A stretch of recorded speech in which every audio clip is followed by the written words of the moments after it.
Alright, hello, hello, hello. Part 2 of 3 streams in 4 days. It's a little bit loud, I'm going to turn it down, but... Okay. Still setting up here.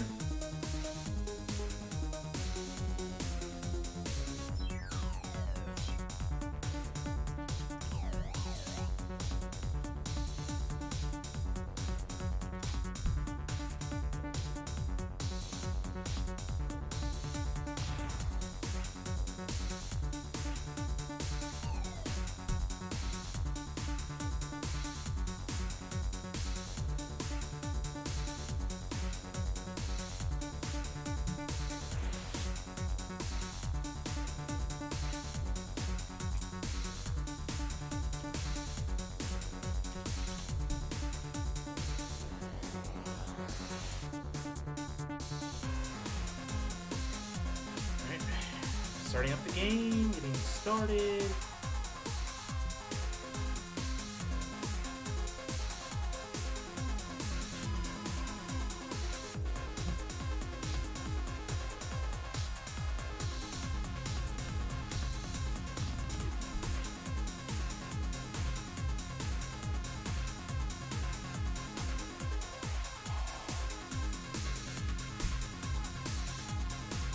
All right. I'm gonna stop this because I'm gonna be listening to that quite often right now. So we're gonna go ahead and oh, there I am. There's my beautiful face. So time to share some sign. Koopa 3, not 3. Sly 4, Mr. Controversial over here. All right. So go here. There we go.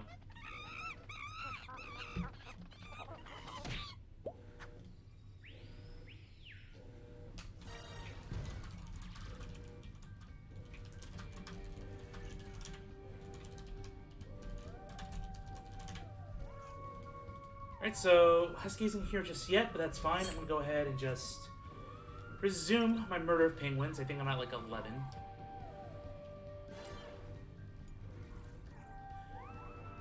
So I gotta do this. I have to do the Bentley mission without getting hit. Good thing there's checkpoints there.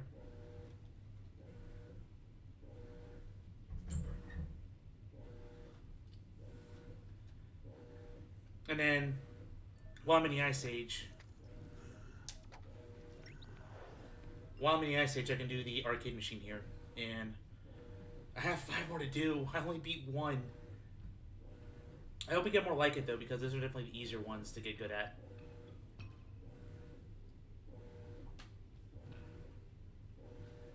Okay, so we're gonna just kind of move on. Apologies to Penguins fans here, but I must do what I must do. There's one right there. That's Penguin number 12.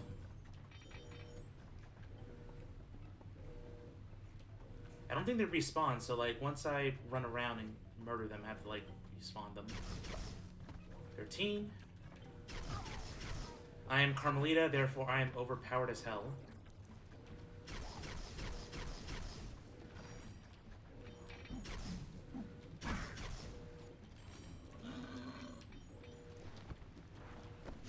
Okay, let's see what we got.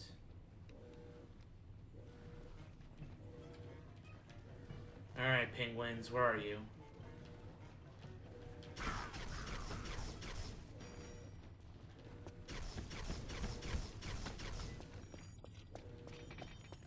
Yep.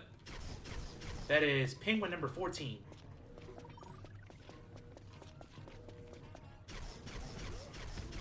Pretty nuts have to get penguin 15.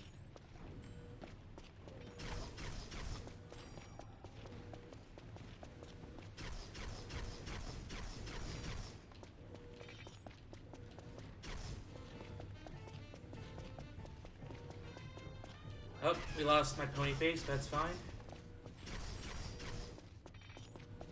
I think that's another penguin over here. Yes. Penguin 16.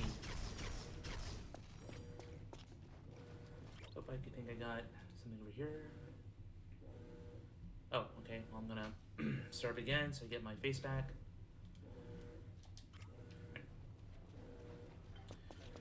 So we're almost halfway there, guys. Almost halfway there. Penguin 17.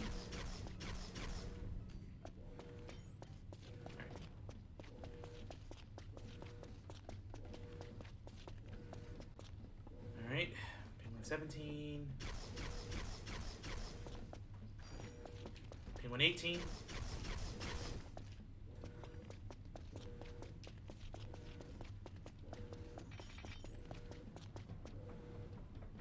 There's Penguin 19. Come on. Okay. There's 20. Right here. Penguin 20. The game developers are cruel for making this trophy.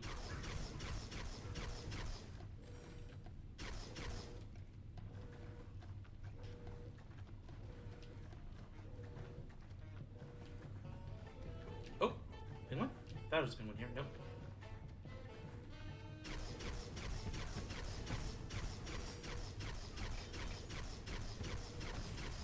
So I'm at 19 penguins. Once I find a 20, I'll go back to the hideout and just respawn them. Oh, number 20. Well, let's see if I get lucky. So that's penguin 20.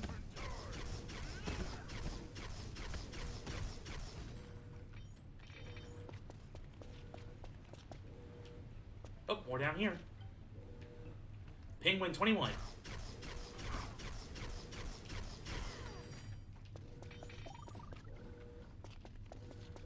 Over halfway there. I mean, at this rate, I probably have to go back to the hideout twice, and just twice. Okay. Nope.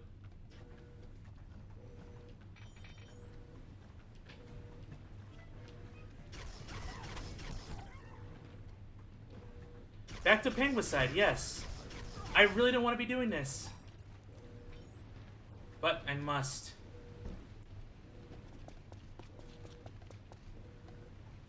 At least we're halfway there, and I think I get the little trick to this area. There's a set amount, and once I commit genocide, I need to respawn everything. I think that's it.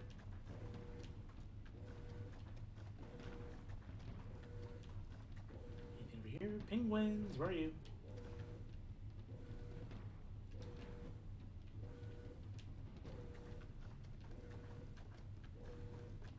There are 0 penguins remaining.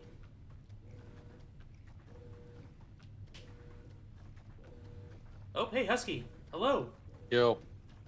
How's it going? Is my microphone working? Yes. Okay, good. Alright. Return the hideout. Because I'm not sure if restart checkpoint actually respawns the penguins, so I'm just going back to hideout just in case. But I'm at 21. I think I have to run through the map 2 more times, and then I'll have all 40. Nice. Then after that, it's going to be the Bentley mission. And then I'm going to play ping pong in Paris because I have not got that trophy yet. And then I'm going to go for the arcade machines at that point. Let me go look up. And that should be it. Well, I think there's one more trophy where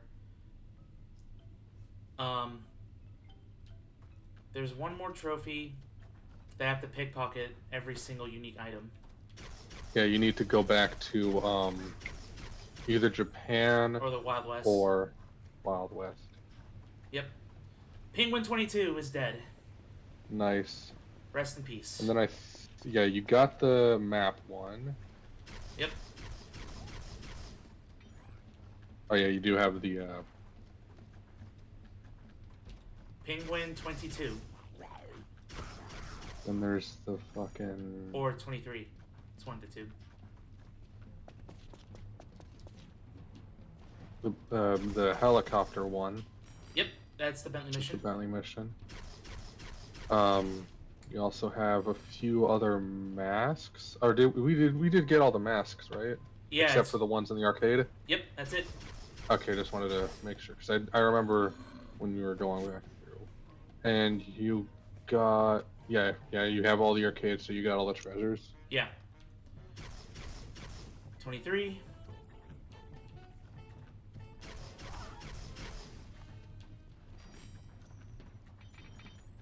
Just trying to remember all the locations of penguins, not there.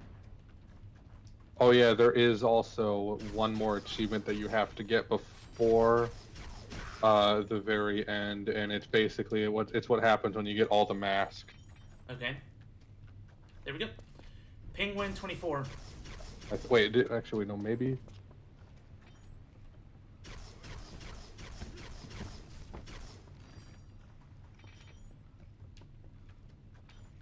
Did I go in here? Actually, wait, no, you might have already gotten it, because Yeah, I think I go did. double check your thing. By the way, you're not streaming to me. Oh, I'm not. My bad.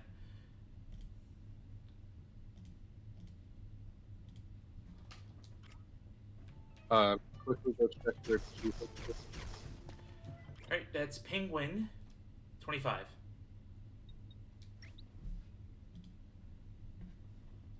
No, not the save data. Display PS3 menu. There we go. There we go.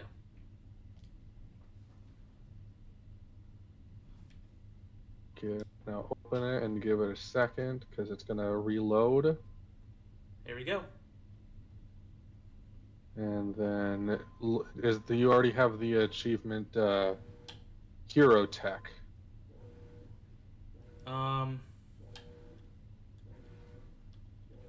Yes. Okay, good. I wasn't sure, because I wasn't sure if if it worked with just Ratchet's wrench, because the 60, because the one you get at 60 is also another Sly Kane reskin. Gotcha. So I wasn't sure if it would count for Ratchet or for that weapon. Alright, I'm at 25 penguins. 25. There's 26 over there. 26 is dead.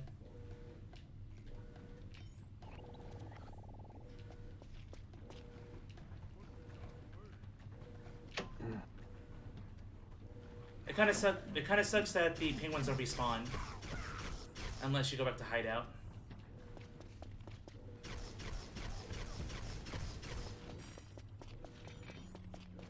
Penguin 27.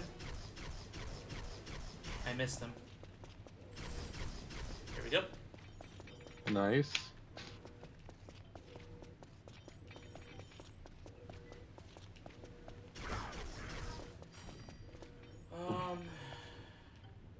Are there some down there?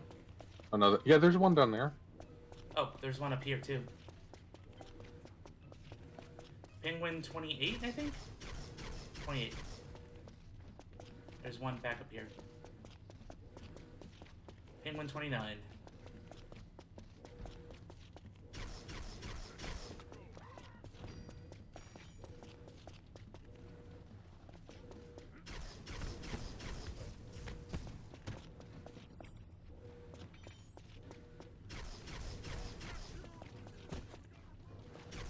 Pretty sure there's one over here. Yep. Penguin 30. I think there's like 2 or 3 more and I have to respawn one more time. Yeah. So, over the week, I got into a lot of heated 31. discussions Oh, yeah? with other Sly fans. 32. And I came to realize that the only reason that a bunch of Sly fans dislike Sly 4 but are still okay with like Sly 3, 33. it's just because of the developer not being Sucker Punch, and because there was that 8-year time gap where it goes from, oh, I'm a kid and I'm playing this as a kid, and so I'm developing like nostalgia for this, and so that colors my perception. Even if I continue playing it, I'm always going to have these really happy memories playing this as a kid. Whereas by the time Sly 4 came out, the people that were playing Sly 3 at 10 years old, Yep. they're 18. They're So, 18 years old, so there's no longer the I'm playing this as a child, so I don't have nostalgia for it anymore. Because there's no like nostalgic factor shielding or there's no childlike mind where you can actually, because like after you've gotten to 18, if you've like gone through school, you've like most likely managed to hopefully pass a 7th grade English, so you're right. a little bit better at like noticing like plot holes, plot contrivances, inconsistencies and that sort of stuff. So Yeah. Yeah, a lot it's of... like the difference, because it's like, if you think about it, because it's like you're going from something that you played when you were 10 Mm-hmm. to something that you're playing when you're 18, you're obviously going to have a little bit of a different thing. And the thing that 34. fully sets this into my mind of, it's literally just nostalgia and the fact it's a different developer, so people are going into it with oh, these people don't know what they're doing because they're not the original devs. Right. It's because Sly 3 has every single problem that Sly 4 has, with the sole exception of this kind of open-ended ending, even though Sly 3 technically also did have a sort of open ending, It was because more satisfying than this one. Sucker Punch straight up said, we are personally done, 35. but we wanted to leave the series open for anybody else that wanted to come in and continue it. And so, yeah, people complained about that Carmelita scene in the Arabia level for being too sexualizing. Yep. 36. Then there's the Sly 3 Carmelita mission where you climb up her bootlaces Yeah. and you can jump onto her ass. Yes, I do remember that well. Very well. They brought up the fact that, oh, the plot required the characters to, or the plot made it so that they completely rewrote characters with like Penelope for this game. Yep, that's the... In Sly 3, you went from Panda King complete 180. Granted, Sly 3 was a little 38. bit better written in that they actually kind of gave a reason before, and it wasn't an attempt at a twist. Yes! That's it! You got him? Nice. Yeah. So going back to hideout. Waddle. Nice. So yeah, Sly 3. I will admit Sly 3 did write it a little bit better, but at the end of the day, it is exactly the same kind of, they just completely 180 to character. I think that's also another issue, is that a lot more people liked Penelope than they liked Panda King. Yeah, that's true.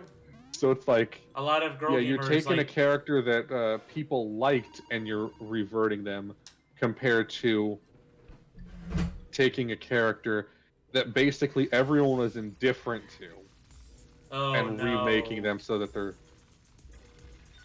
just grab every single time.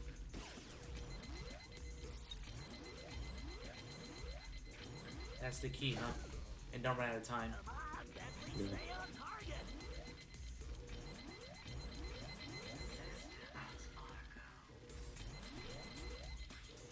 You don't have to grab every single one on these split paths. Okay. You will run out of time if you do.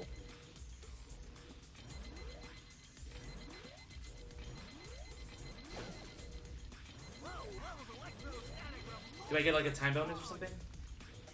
I believe so. But you're already almost halfway there. As in point-wise. You got 300 out of 1,000. Yep.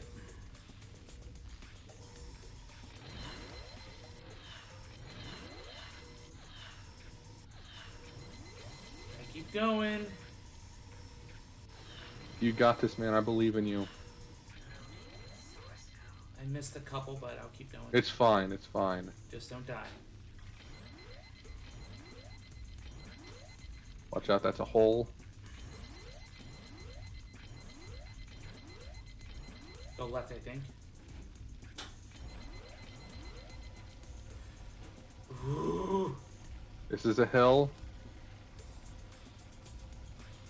Made it. Go to the left. Don't hit that bumper. Watch out for the bumper. You're almost there. Got it.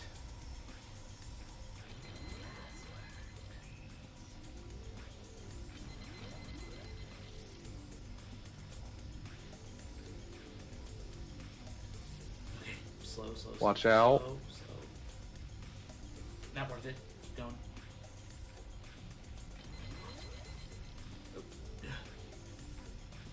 That was a close one. Yeah, it was. Oh. Don't go too fast. Just go downhill.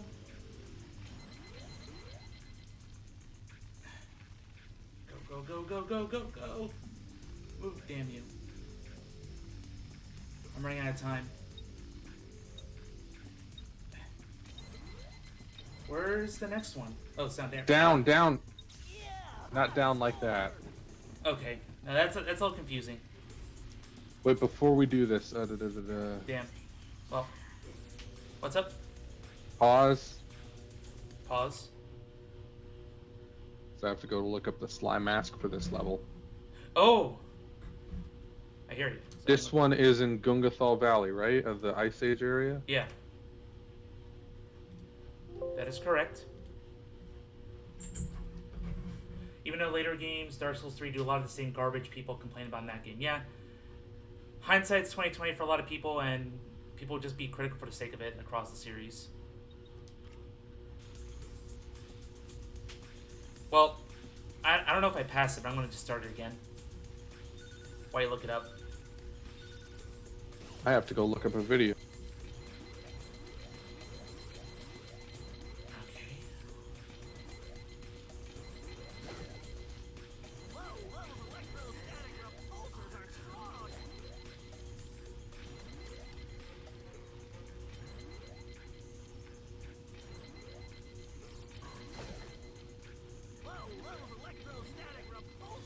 Ooh, man. This is Okay, tricky. actually, quickly go kill yourself in this really quick. Oh, I missed it? Yup, it is really stupid.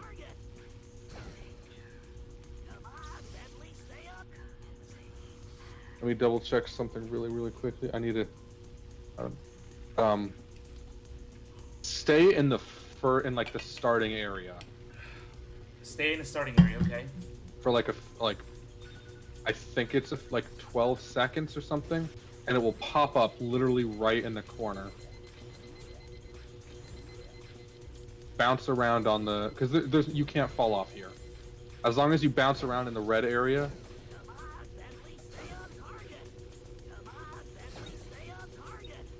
Still waiting. Get some more time. Get some more time. There There it it is, right is. there. Got it. Alright. Now you can kill yourself and restart. Phew, okay. Mask. Get. Yeah, I got the mask in the last hack. Man, this would sound really weird out of context. Okay, you can go and kill yourself now. Yeah. Only in gaming where that's allowed.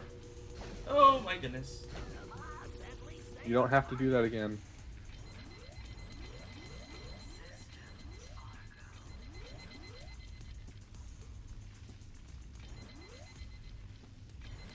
Okay. But yeah, so. Oh yeah, also Sly 3 also has the thing of that would absolutely not fly for anybody if it Uh-huh. was made by a different thing, and that's the getting rid of the clue bottles and the treasures. Mm-hmm.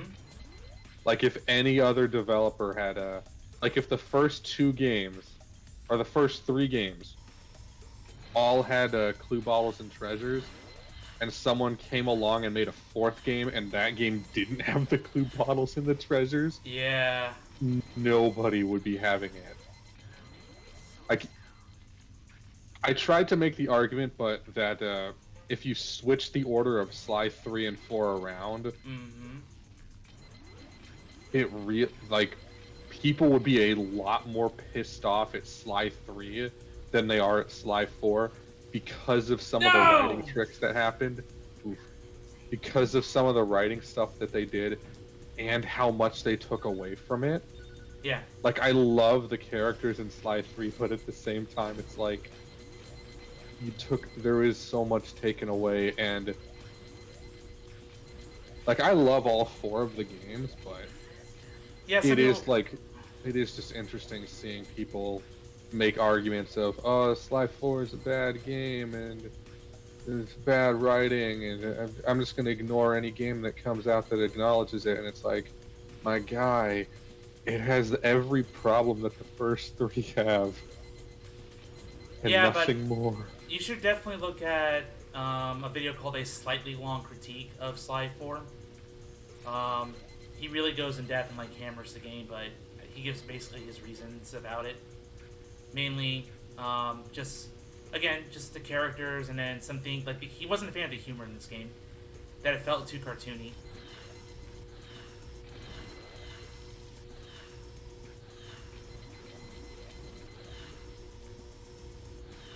But I'm certainly curious how you address such critiques, but you've already been addressing some of them. That these issues in Sly 4 actually existed in previous games, but maybe not to the extent of what fans think. Oh no, they didn't, because with Sly 4, you do there is the one caveat with Sly 4 that you do technically have to like approach Sly 4 kind of with the mindset of not of this is a professional game development team that knows exactly what they're doing, Mm-hmm. and instead approach it with this is a group of Sly Cooper fans that got together and actually put the effort to make a game.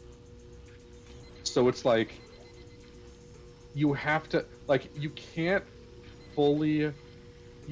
really apply the same standard of quality of everything from the first 3 games to Sly 4 because of the completely different circumstances in which they were made. Because by the time the first Sly Cooper game came out, Sucker Punch had already made a few games, if I remember correctly. He made Get down here. No! so close. So close. Well, it's gonna run out of time anyway, but I'm not sure how much time was on that route. Is it that was that close to the end? I feel like I was. It might have been, but anyways, so Sucker Punch, technically they had already made like an actual game before that on the Nintendo 64 by the time they started Sly. And by the time they got into the part of Sly where they were like, "Oh yeah, this is what the series is going to be from now on, Sly 2." Mm-hmm. They had obviously made 2 games. The first game they made on the N64, so they were kind of already an established developer Right. with like a history.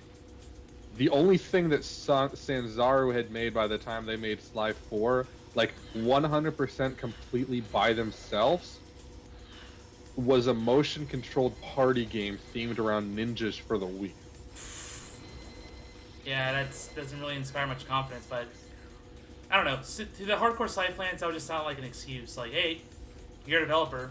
It's You're... not even really the hardcore Sly fans. It is really just a super small subset of them that's just exceptionally vocal. Mm-hmm.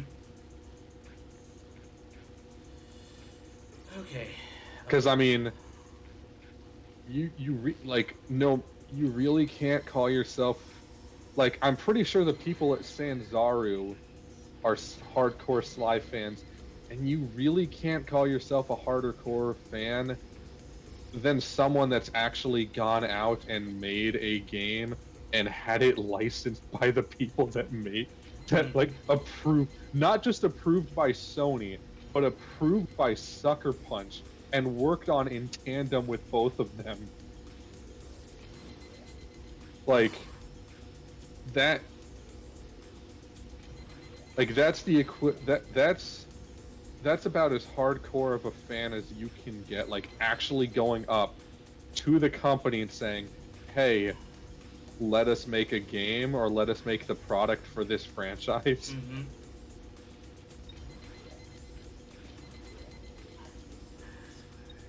There we go.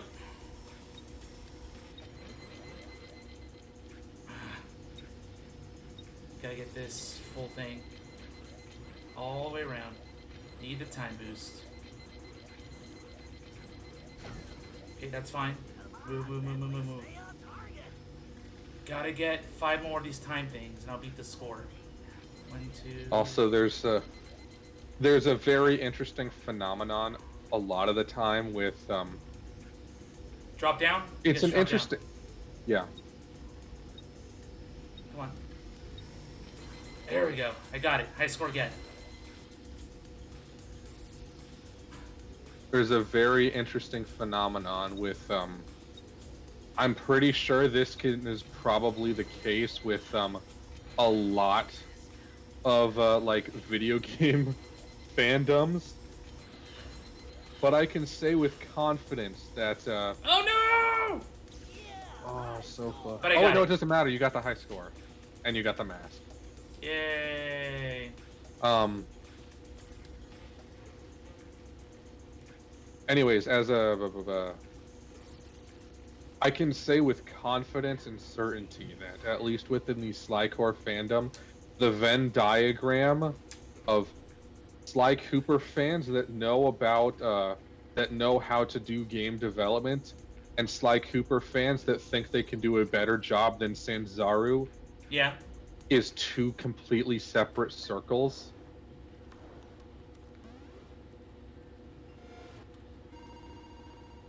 And you think the fan base, the majority of the fan base, actually supports a game like this? Because I've heard. No, I'm saying that I'm saying no. What I'm saying is that the part of the fandom that is super critical of Sanzaru to the point of thinking that they know better, that they can do better than Sanzaru did, after seeing so many different pitches and like changes and scripts and so much shit from the fandom of the people that are like, oh yeah, we can totally do better. I can say with absolute confidence that the No. people that know how to do game dev and the people that think they can do game dev better than Sanzaru are 2 completely separate circles. I'm not even because I don't even know because I can't even include myself in the people that think they can do a better job than Sanzaru because I don't have a team yet.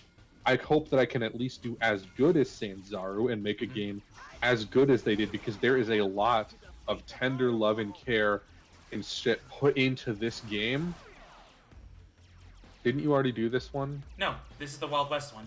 I did the one in Oh Arabia. yeah, you did the Arabian one. That's right. Oh, so this is the easier one of the two Yay.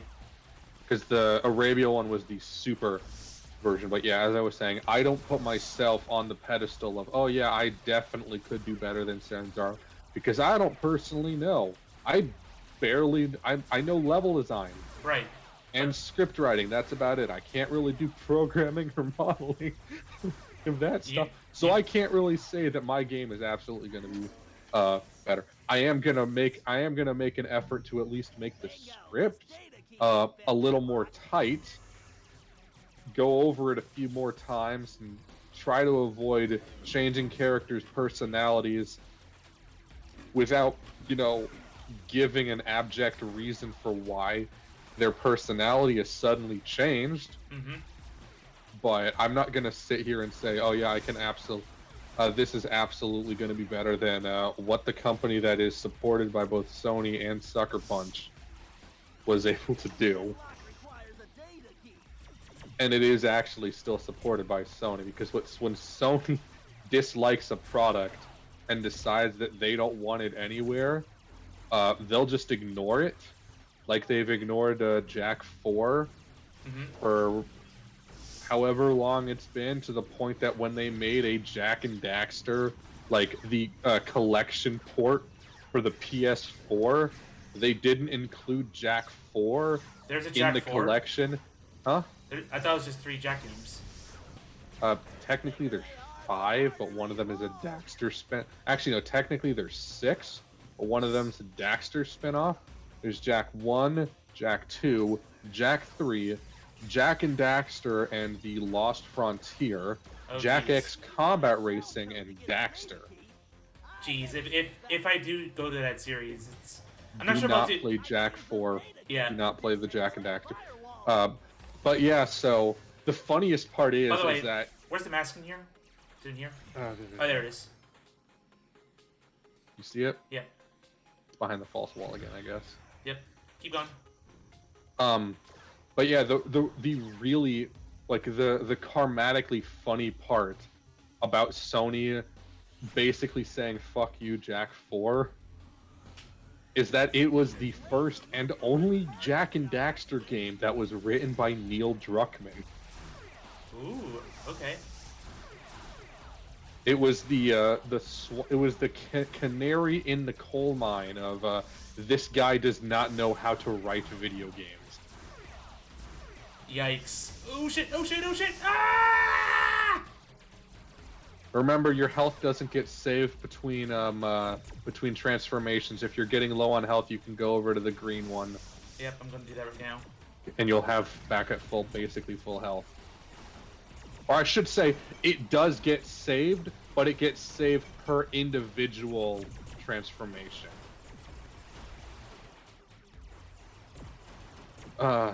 But yeah, so Jack 4, as I was saying, when it came time for Naughty Dog to, or whoever the fuck they got to do it, to release their Jack 4 PS4 collection, the one that's currently on the PlayStation Plus, I think, or the one that PlayStation Plus pulls from,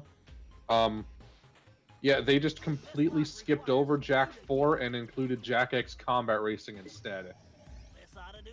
The racing game is seen as the better continuation of Jack 3 than the actual... Jack 4, that sucks. Jack 4. Anyway, let's not die here.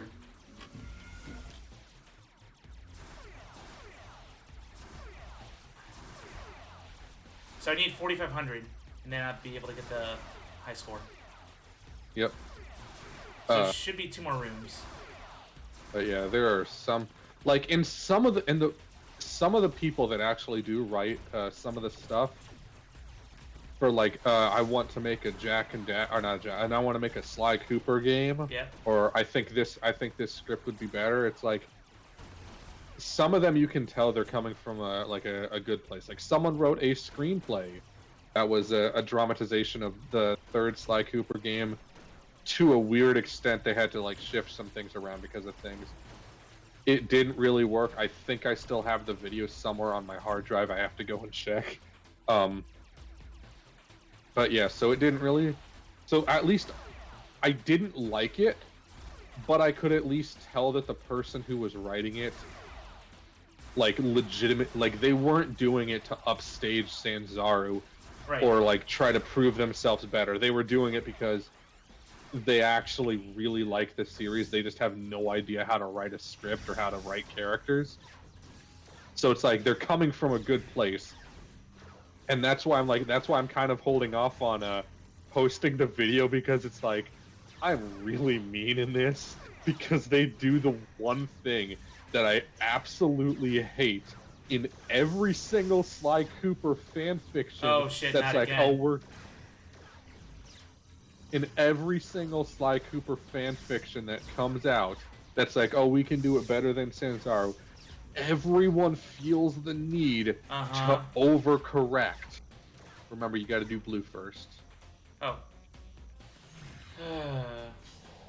Every single one feels the incredible urge to overcorrect, and without fail, I think I've only seen one pitched Sly Cooper game where they didn't include in the pitch the exact phrase "dark and gritty."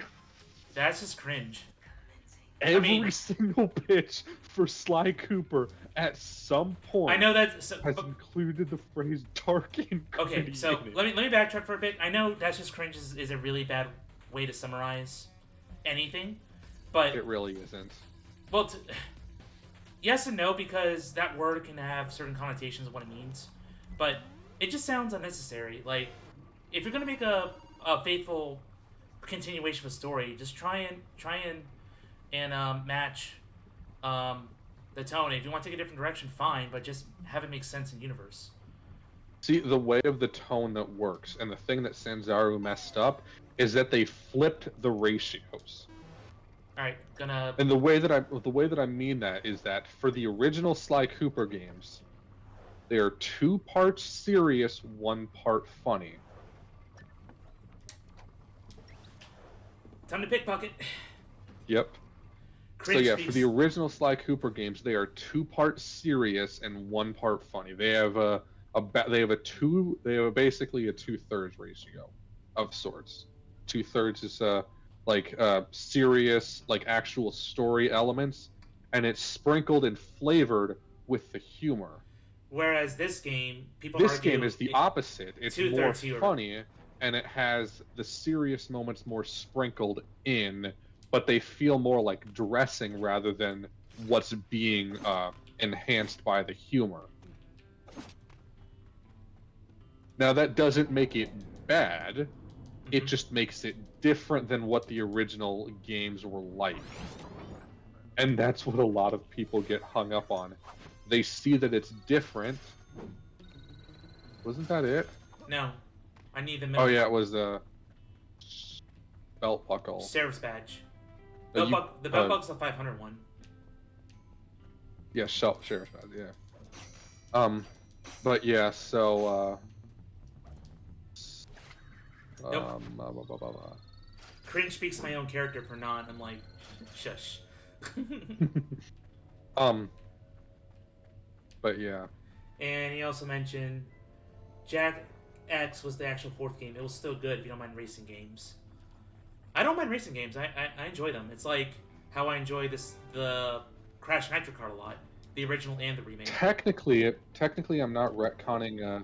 I'm not overcorrecting or like retconning. I'm explaining why Sanzaru made the change. And if you remember from the way that the credits ended for Sly 4 for this game, if you remember, it did show Penelope reaching out to Bentley, showing that despite her in the actual game saying, "We're making this breakup official. We're completely done and over." Yeah.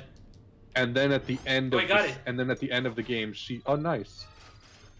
the end of the game, she comes back around and it's like, "Oh yeah, we're getting back to," or like, "I'm trying to like inform you about something." Uh-oh. That's kind of like a no achievement. It may have been the back chopsticks. to Japan. You got to go get the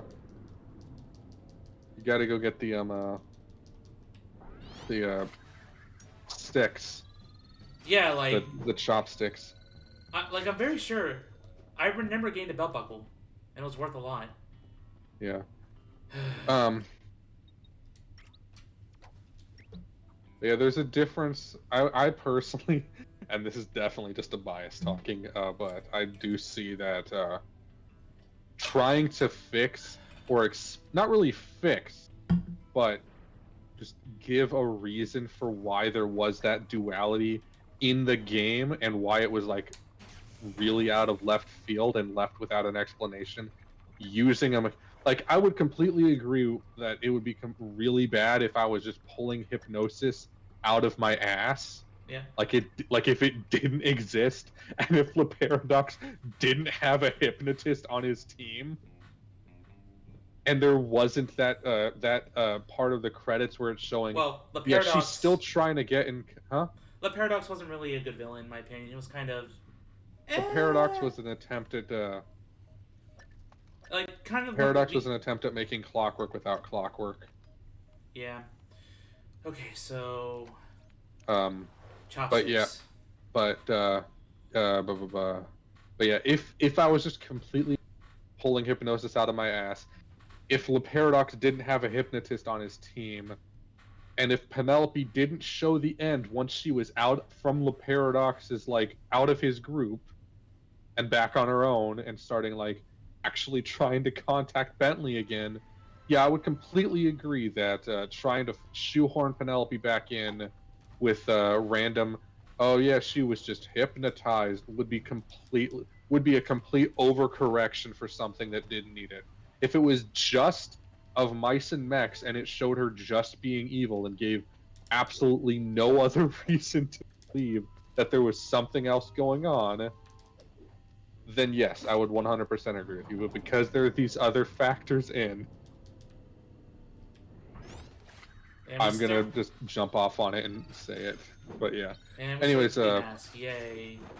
I should also. It's also a fun thing about what happened with how my Sly 5 developed is because originally I'm completely open to just basically sharing this, and that is at the end of this game. I'm not going to spoil exactly what happens, but at the end there's a thing that's happened, and actually, you know what? I'm gonna wait to talk about this until after you complete getting all the high scores and shit, so that you can see what. By the way, in order to get the 100% reward, you are gonna have to play the final La Paradox level again, Oh my a goodness. deja vu all over again. But don't worry, you don't have to. It's gonna be easy this time because remember the first time. Well, I need the damn chopsticks. Yeah. Now that I know that it's the chopsticks I'm missing. But don't worry, Penelope's story in my game is a lot more than just, oh yeah, she's hypnotized. Because I'm not doing that. I'm gonna at least say this, and that it's not just gonna be a hand waved, oh, she was hypnotized, and now everything's better. No, basically Penelope and Bentley's and basic. I'm gonna actually be writing for the entire arc of, yeah, this is, or the question of Penelope and Bentley's arc in my game is this something that's even forgivable, even knowing it is hypnosis? Is this something that can be walked back from and fixed, like from an in-character perspective, not even a, because like, yeah, I can make her good again by just saying, oh yeah, she was only evil because hypnosis, but that still doesn't change the fact of what she said and what she did while she was hypnotized. Those are always going to leave that mental scar within both her and Bentley that aren't going to just be, that can't just be hand waved away like No, it can't. You have a basically use. basically what I'm going to be doing uh Oh shit. is what I'm going to be taking. I don't like saying this, but I am going to be taking a cue from James Gunn writing in the third Guardians of the Galaxy.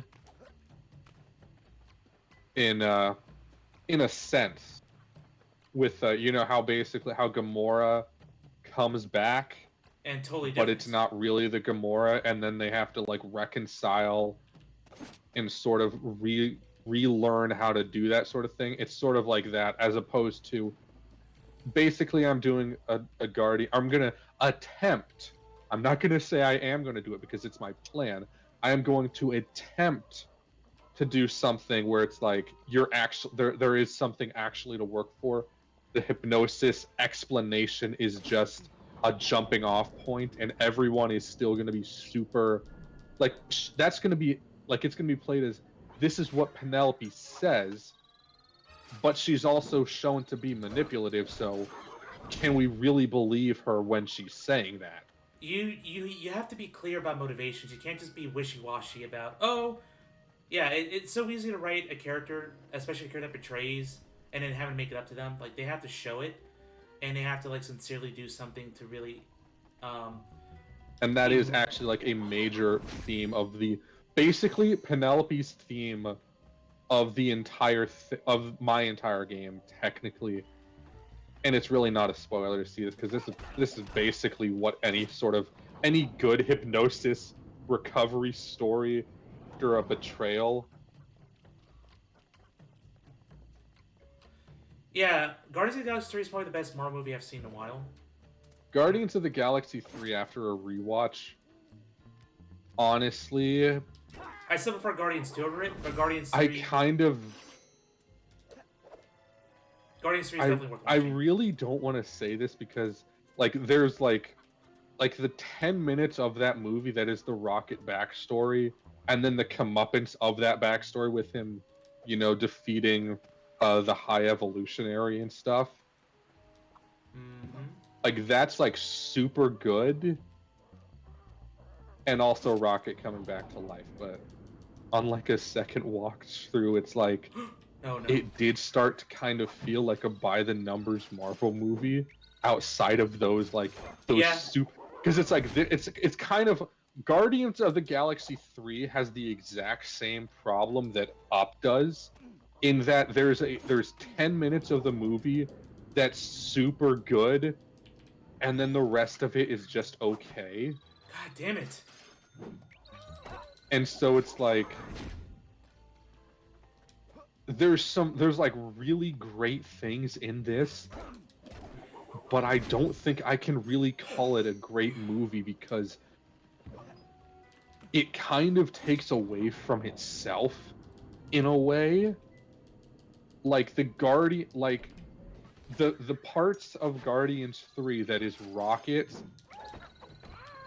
and his backstory, I feel like that would have been better had it been its own separate backstory, Movie. like short thing on Disney Plus, maybe, so they could have gotten a little bit more into it. And then in Guardians 3 themselves, going off of that sort of ideal, that and then they could have still like called back to it a bit in the movie, obviously.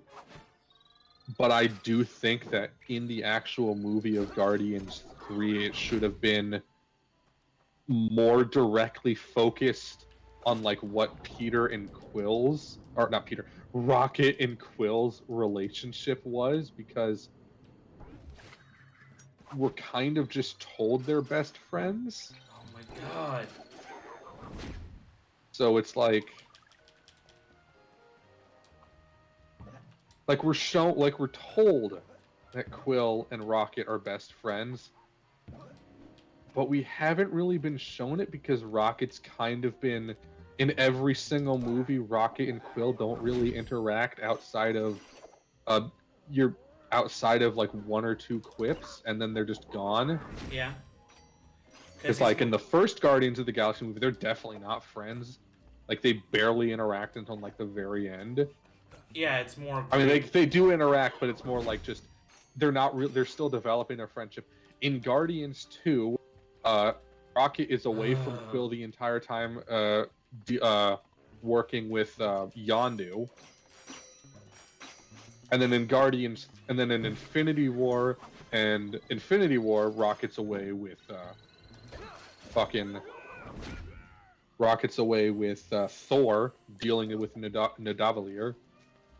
And then in Avengers Endgame, Quill is gone for the entire movie, and they don't even have a single word together with Rocket. So it's like, we're told that Rocket and Quill have this great brotherly friendship, You see it and more. the closest, huh? You see it more in the cartoon.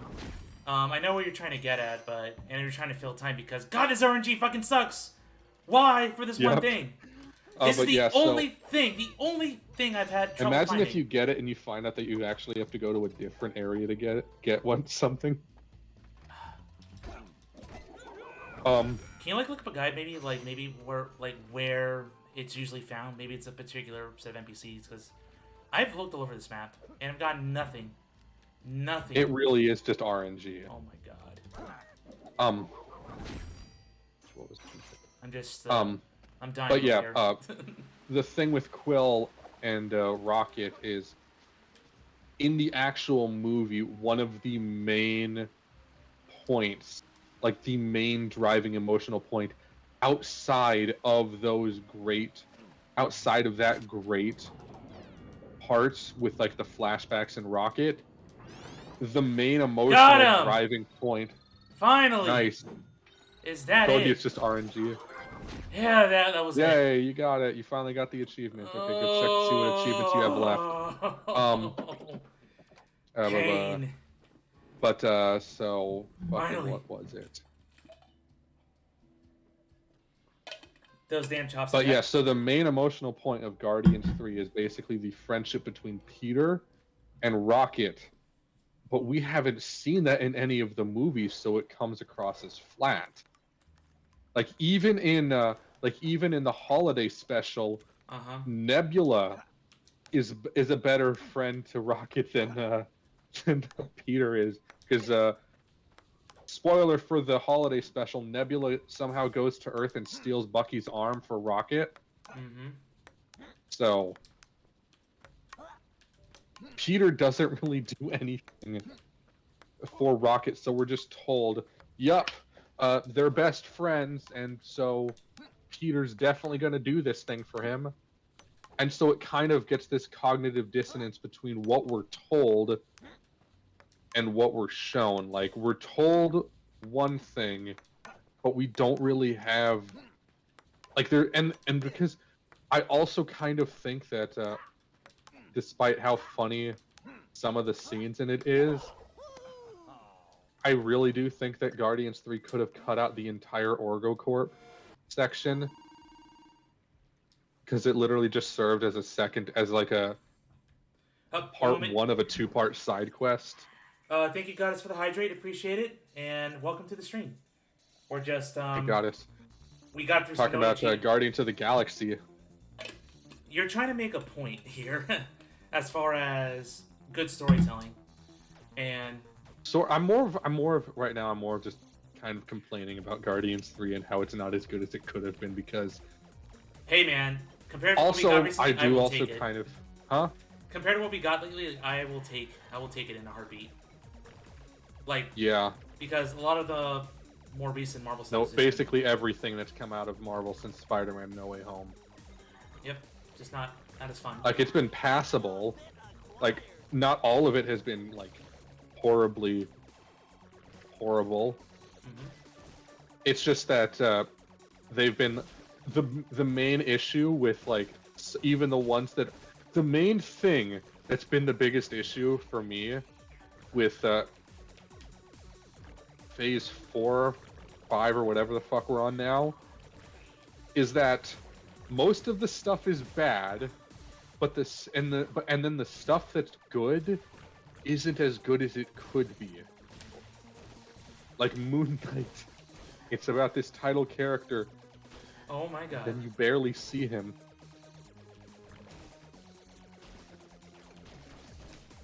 I'm already back to 0. Just gonna restart.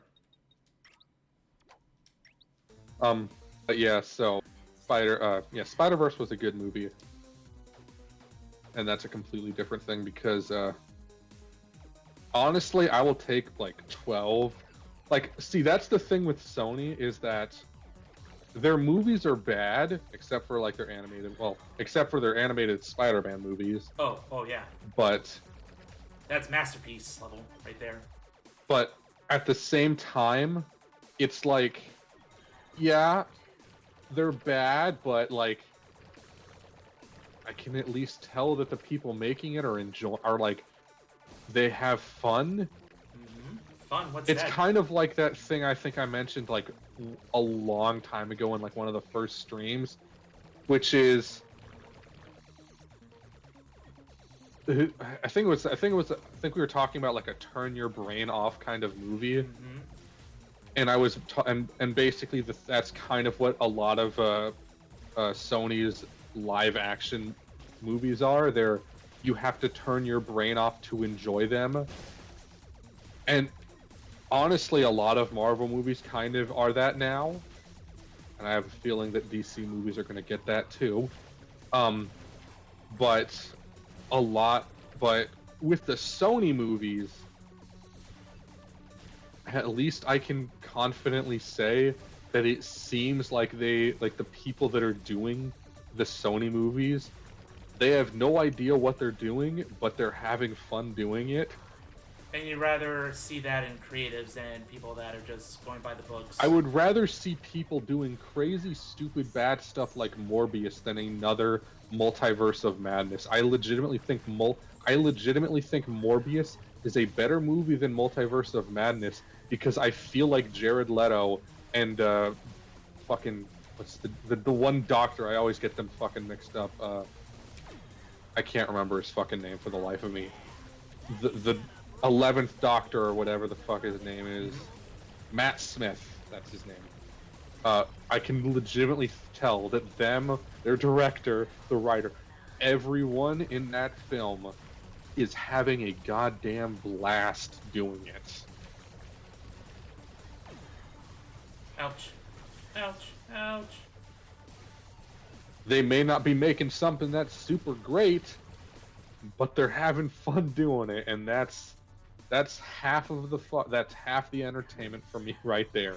Like, you can make the worst schlock ever, and as long as you're having fun doing it, you're gonna be doing good. It's basically what the original YouTube was, where nobody had any talent. They were filming on fucking camcorders that had a maximum of 360p. But they were having a goddamn blast doing it. It's kind of pathetic that they spent that much money doing that stuff, but I'm not gonna complain about it because Sony is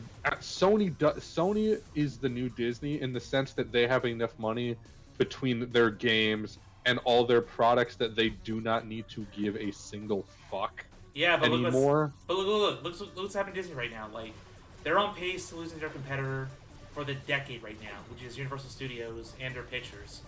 And I'd rather see things like Cocaine Bear and anything that Disney would offer right now.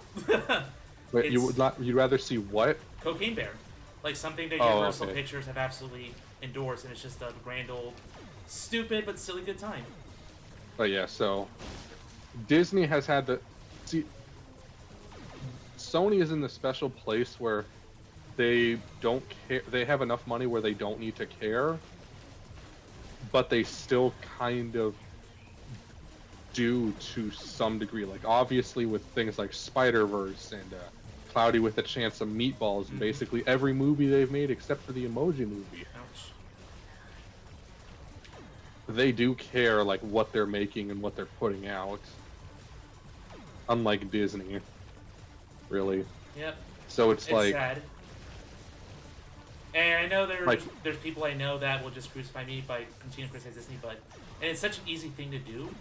But, you know, when things are bad, you got to call it out because we're just so used to things that are, you know, better, and just stories that actually did more than just pander, or stories. Oh shit! It's not even just pandering. A lot of the issues with one of the main issues with most of Phase 4 is the same issue that I just mentioned with Guardians of the Galaxy 3, where it's we're told this thing and then we're just expected to believe it despite of what we've seen before or what we're seeing in the movie. Yeah. Also, guys, that's kind of an issue. I'm doing very good tonight, Goddess. I'm having a great time with Husky here, and I'm getting achievements bit by bit. So hopefully this will be the run that I get 25k, but we'll see. But anyways, yeah. So that's basically my main issue with a lot of Phase 4. And even the good movies kind of fall into. Literally, the only movie that I think didn't have that was the one that was made by Sony. Oh. Which is Spider-Man No Way Home. Because remember, Sony makes all of those, made all of the Spider-Man MCU movies. Right. Like full 100%. That's what their deal is. They make the movies and they get the box office revenue, but then Marvel gets all of the merchandising and merchandising rights and the streaming rights and stuff, if I remember correctly. I'm getting a lot of points. Let's keep it up. You can do it. I believe in you. I'm a believer. There we go. That's. But yeah. So Sony knows how to make. I honestly kind of feel like the Morbius and all that sort of stuff movies are kind of like Sony just being an absolute.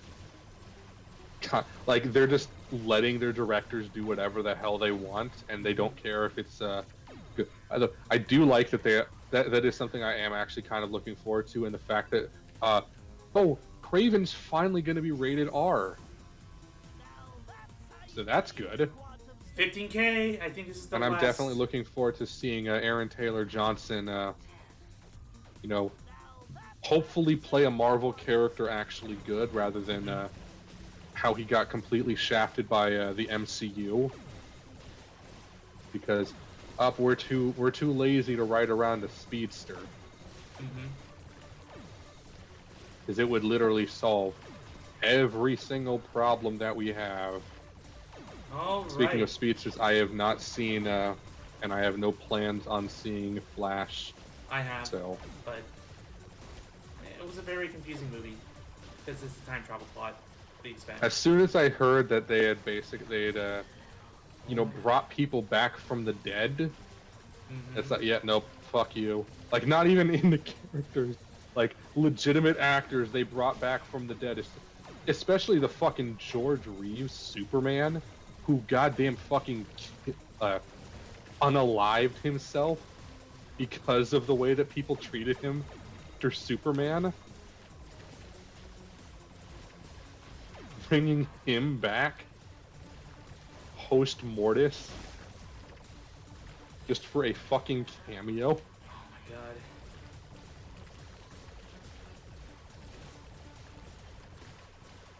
Please let me have enough. You're almost there.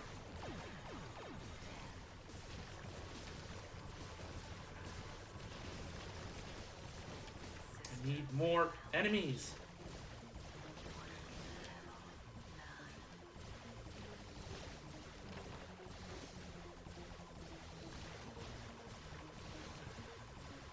But yeah. Also, there's the fact that from every single clip I've seen of it and promotional material I've seen for it, it looks like a very bad PS2 game.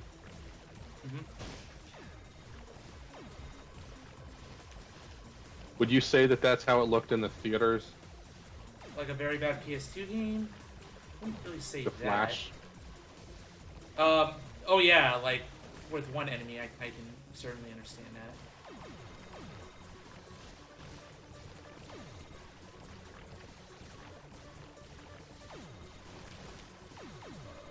I need more points. No! Oh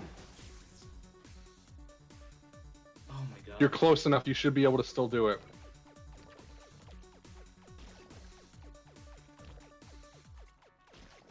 I had it. Go, go, go, go. Oh, shit.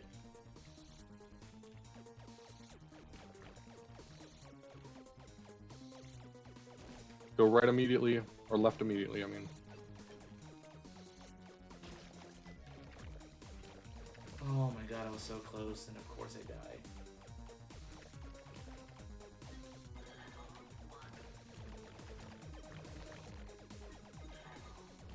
I was on a roll, my dude.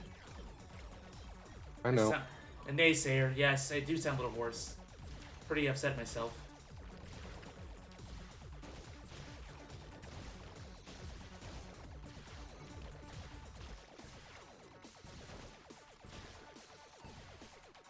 There was all that points I missed right there.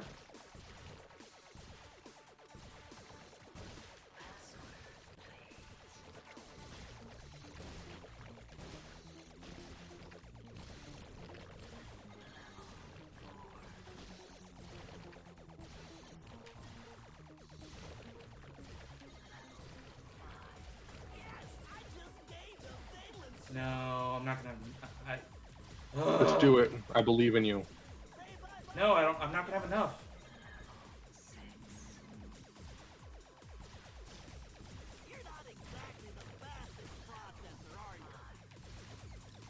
Wait, don't. Okay, no. Don't attack him. Don't attack him. Just keep hidden.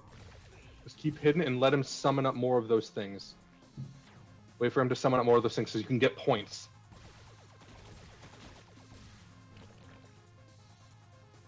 Oh my god, are you kidding me? What the fuck is this?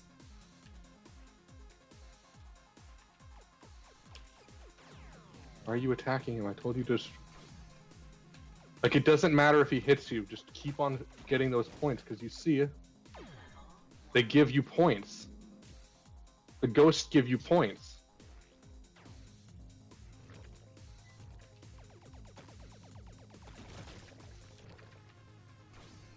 my goodness. How am I being hit? How am I being hit behind there? You're just a little bit above. I'm gonna go up here. Oh my god. Well, it still gave you some points. Dude, I'm a K away. Hmm? I'm still like over 1,000 points away. I'm not gonna get it. Wait, let me double check one thing really quickly. Yeah, it's giving me like 2 points. I have to redo it. Wait. High score. Yeah, I'm so close. Yeah. Hey, if you have a guide or at least like points to get, feel free to pull it up because this is intense. How I get right to the end and I just can't get it, and I'm like at level 10 like most of the run.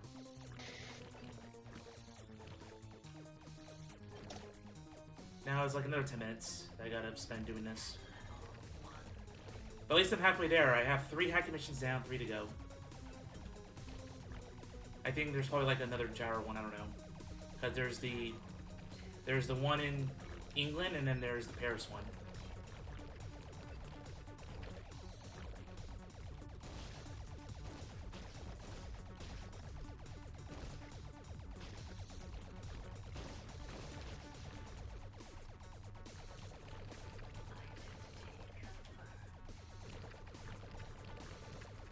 Alright, level 3.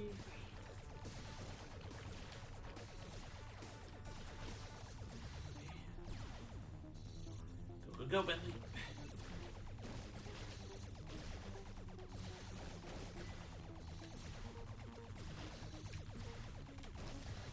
Lag. Please stop. Ouch.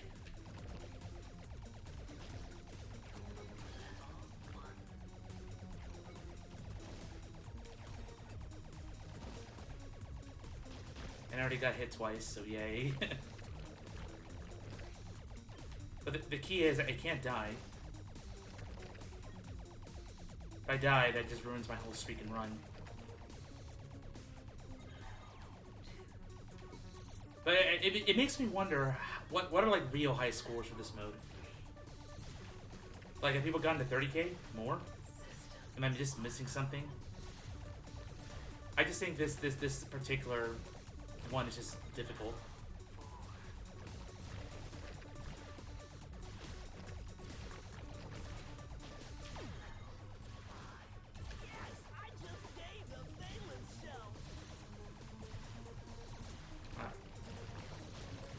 Missed that one? That's okay. I get that one.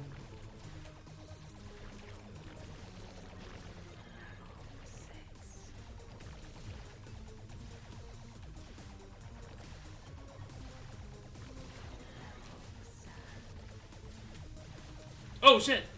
Went the wrong way. Just restart. You're gonna need this stuff. Oh yeah? I have to hit that. I mean, it's easier. So to hit the portal then. Yeah. That's what the guide says, hit the portal. Or like a video. Like, can you look at a video to see if Oh someone... no, it's just a guide. It's literally just a guide of, literally the only thing that there's the one I found one guide. Yeah. Because it's kind of difficult to look it up. Yeah. Of what this is. And the guide is basically just, damn it, stupid Twitch. Alright, went through.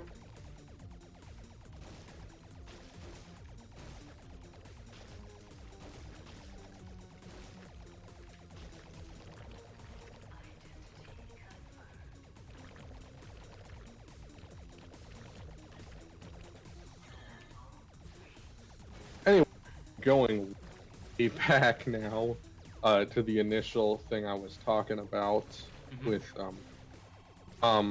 so yeah, gonna be keeping yes, non, I am gonna be doing the hypnosis thing, but it is also going to be the it's not just going to be a hand wave sort of deal where it's like, oh, everything's better and we're all happy now and a super fine team and we all completely trust each other again. Nope, trust is earned, easily lost. Yep, and there's also the fact that this will now be the third time that she has done a heel face turn. Face, heel, face. Heel It's turn. weird. Because she's done a heel face, because she was first the villain, or no, first she introduced herself as the main villain's mechanic, and then she was the main, and then in that level she showed incredible levels of violence in using a gyrocopter to basically massacre the people that she had hired. Go up, go, go, go.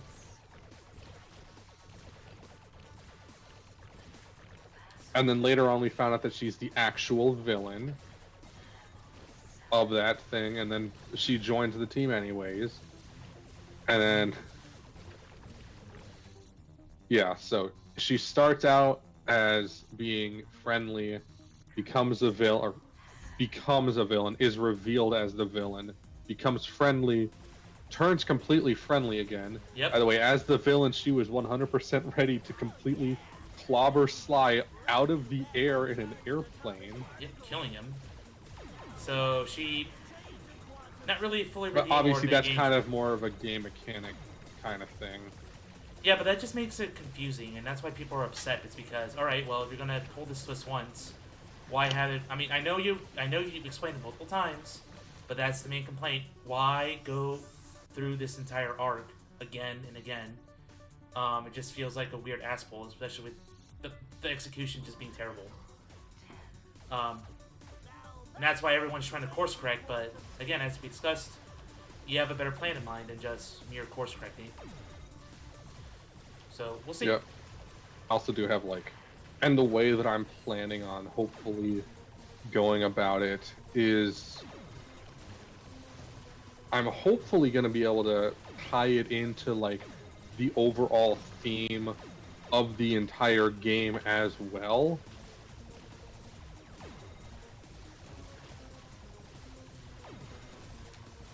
Which I'm not going to spoil because that is something. Oh! Ooh, nice. Another... NSKA is spoiling me rotten with the sub. My dude, thank you, thank you, thank you, thank you. Thank you so much for the resubscription. Always glad to have you here. Unfortunately, this will be the last I touch the Sly franchise for a while, so, enjoy it while it lasts. Right. Ouch, ouch, ouch, ouch. Well, I mean, could always go play the hack pack. Yeah, I'll pass. As much as fun as this is, I'd rather I have way too many games in my queue to be playing side games like this. Yeah.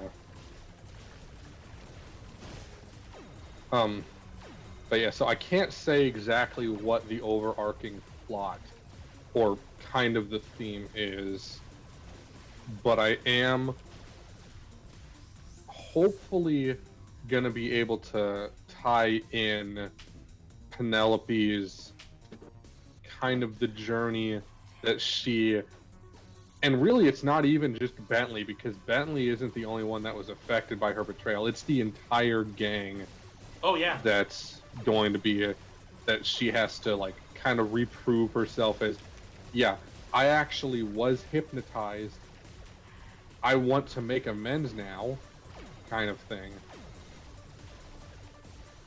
Or at least that's what she's going to claim. I'm not going to completely spoil on whether or not that's going to be the case, if the hypnosis is real, or if it's just going to be the smartest mouths on the planet chance hope to get back into the good graces of who she now sees as the, I guess, the ideal group, considering all that they've done and stuff.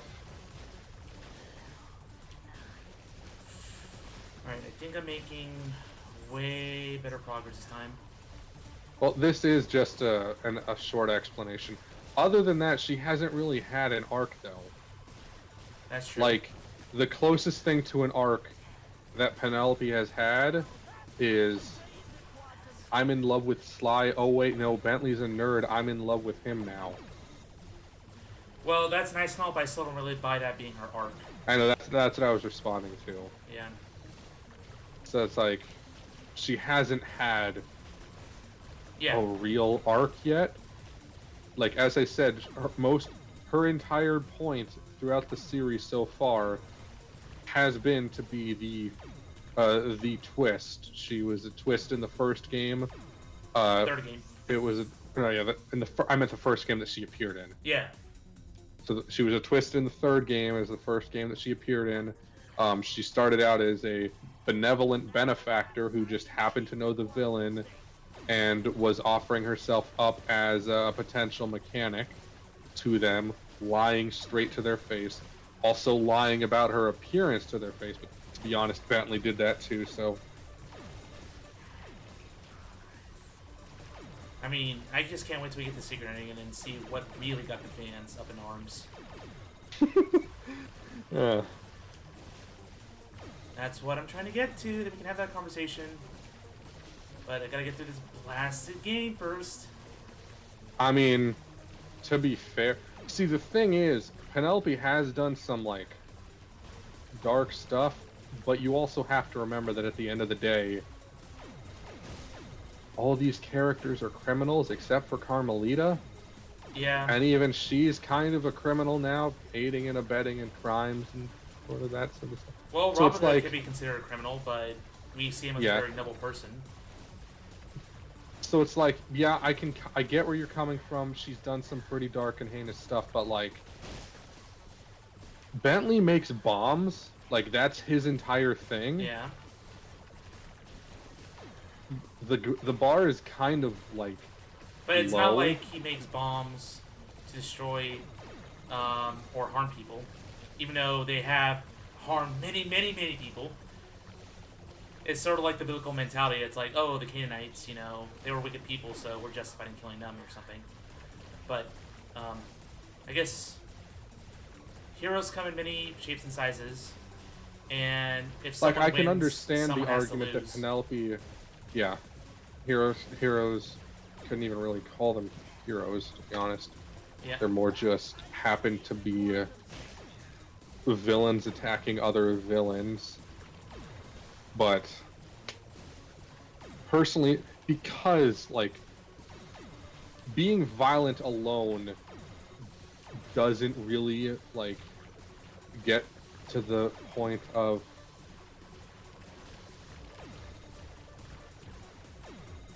that's the part that it's like it doesn't feel. Yeah, I agree, that doesn't really feel right, hence why I don't think she's in the right mind. But When someone's written so out of character, the only explanation is mind control. Oof. Alright. Come on. I'm so up, close. you're almost. Yeah, you're so close. I believe in you. But yeah. So the main idea that I go into with is because like I don't think there's like with Sly Cooper outside of Clockwork, Got there it! isn't nice, but outside of Clockwork, there really isn't supposed to be like this person is irredeemably evil. Like even Neela as Clockwork was Clockla. like even Neela as Clockwork wasn't true evil. She wasn't really like the unabashed I am completely 100% evil. Like think of it this way, we are introduced to the Panda King in the first game with him literally genociding a few villages for the kicks. Let's see. Penelope was doing this to make the point make to Bentley feels fake. It did feel fake. It didn't feel genuine at all. Really, if she said in this game, I always hated you, Bentley, go die, I'd even be more willing to buy into the idea she was being mind controlled. That seems far more like it offers the potential for someone not doing what they should be. But I think it's more likely that they had no idea what to do with Penelope, so they just used her as a plot device in the worst of ways. And that's what rubs people the wrong I way. also think that's that also does kind of fall outside of the sort of feeling like in Sly 3, I'm fully confident that they would have said something like that, but I don't really think that the Sly Cooper gang, like the way they're written in this game, would say, "I want you to go die. I hate you." Mm-hmm. Because it just feels like the way this game is written, that's like off base. In a game that has a lighter tone than the other games, absolutely. All right, Yeah, so because like in the third game, there's the whole I'll floss your teeth with my spine, or I'll floss my teeth with your spine. yeah, Murray is Uh, violent at points. so it's like, yeah, yeah, I will agree. Clockla is about the closest we've gotten since Clockwork of someone that is an unabashed evil person. The worst I can say for Penelope is that she really does not like being having people go behind her back, which again also kind of adds to the thing with me in my opinion, because she doesn't like people going behind her back to the point that she brought out a chopper to, you know, break people and launch them 300 feet into the sky. So oh, alter ego, super alter ego. this one Ugh. only has a 20,000 point thing though, so it should be easier. Well, hopefully I can find the mask then. It's probably another portal. Masks, masks, masks. All right, part deuce.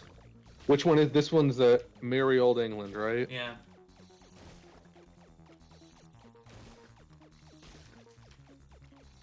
Yeah, it's through a portal, so just go through all of them.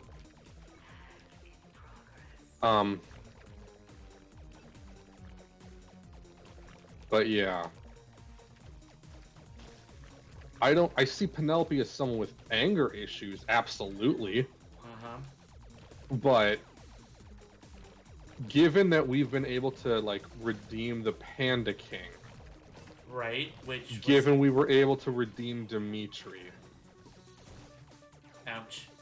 I really don't think that Penelope is someone that should like 100% stay.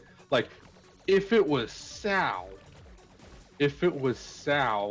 yeah, I can understand him turning over a new leaf is kind of like not that great.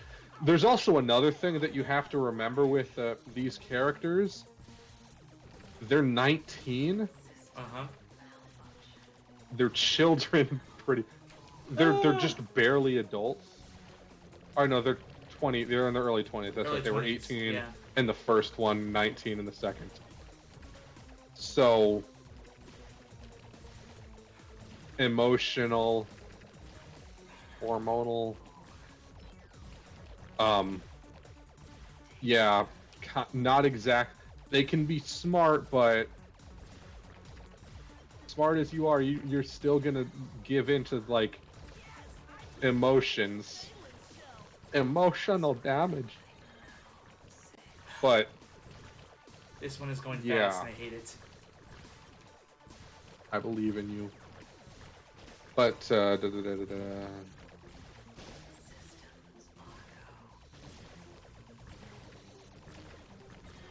but yeah, I do think that it would be a bit more of an easy sell if she had been full on like Cartoonish villain. cartoonish villain, and that was like an explanation for why. Oh yeah, she was definitely hypnotized, but like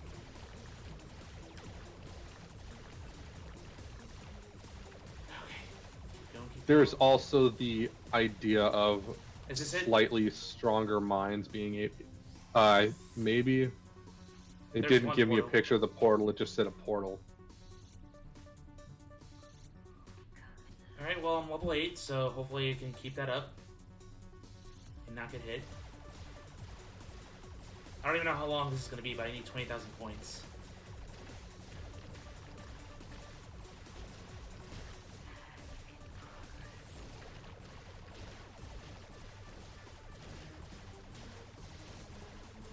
I should also mention that I only came to the idea of Penelope, like actually, like down here. Got it. This should be it. Yep. But yeah, I can't say quite yet because Zeus is still filling in. I can't say what my first few drafts of my game looked like because they are, yeah, they're spoiler And you don't want... for the thing that Zeus still hasn't unlocked yet. I'm getting there! Yeah, I can't quite say them just yet, but it's there. But in my first few drafts, I'm missing one more mask. I did kind of... That might be the Paris I mask. did kind of have Penelope, like, beyond just being a villain, like... Actually, no, I can say this, because Time Machine, and I'm not doing this anymore, so I can completely say this.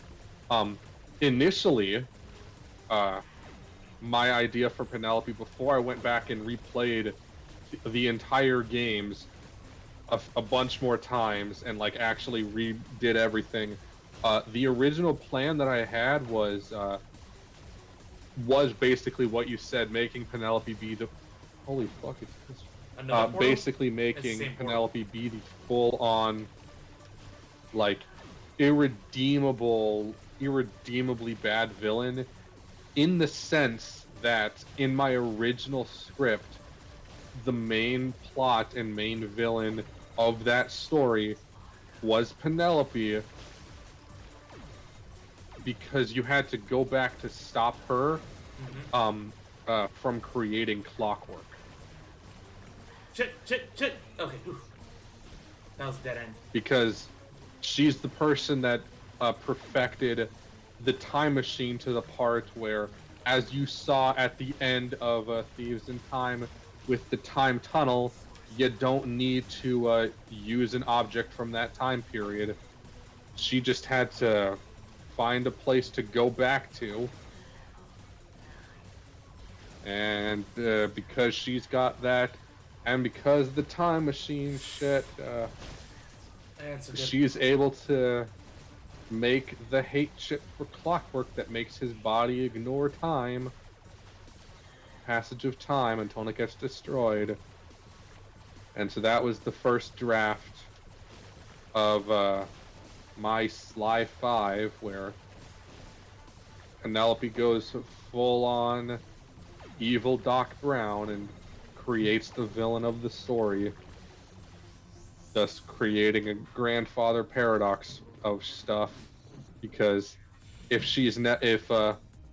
Clockwork's never created, then she'd never get recruited by Sly and never grow to hate the Coopers, so she would never go back in time to create Clockwork.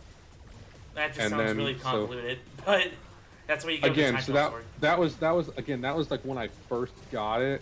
So it was in 2013, and I was like 18 years old. So yeah, 8 years ago Yeah. was when I first started that prompt thing, and it was back then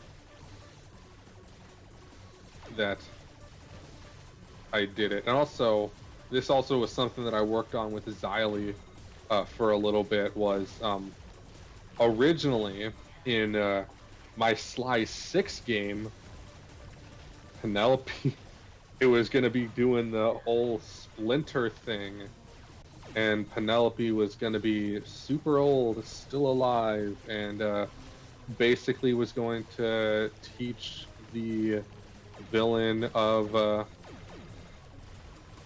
the 6th game all about the Sixth existence game? of the Cooper. It's because originally You wanted to write a you're gonna trilogy? find, huh? You Oh no, wanted... this is a completely different game. No, this is a because the 6th game isn't Sly Cooper. It's my character. Uh-huh. It's basically the official unofficial name for my Sly 6 is Sly Cooper Generational, because it's my generational character that comes out, that's in it and starring in it, rather than just regular. Mm-hmm. So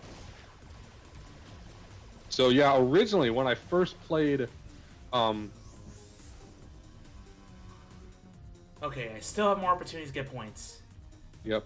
Less than 5,000 But to yeah, go. so when I first played the game, I was like wholesale 100% in the camp of, yeah, Penelope's just evil and we should Mm-hmm. just jump off of that.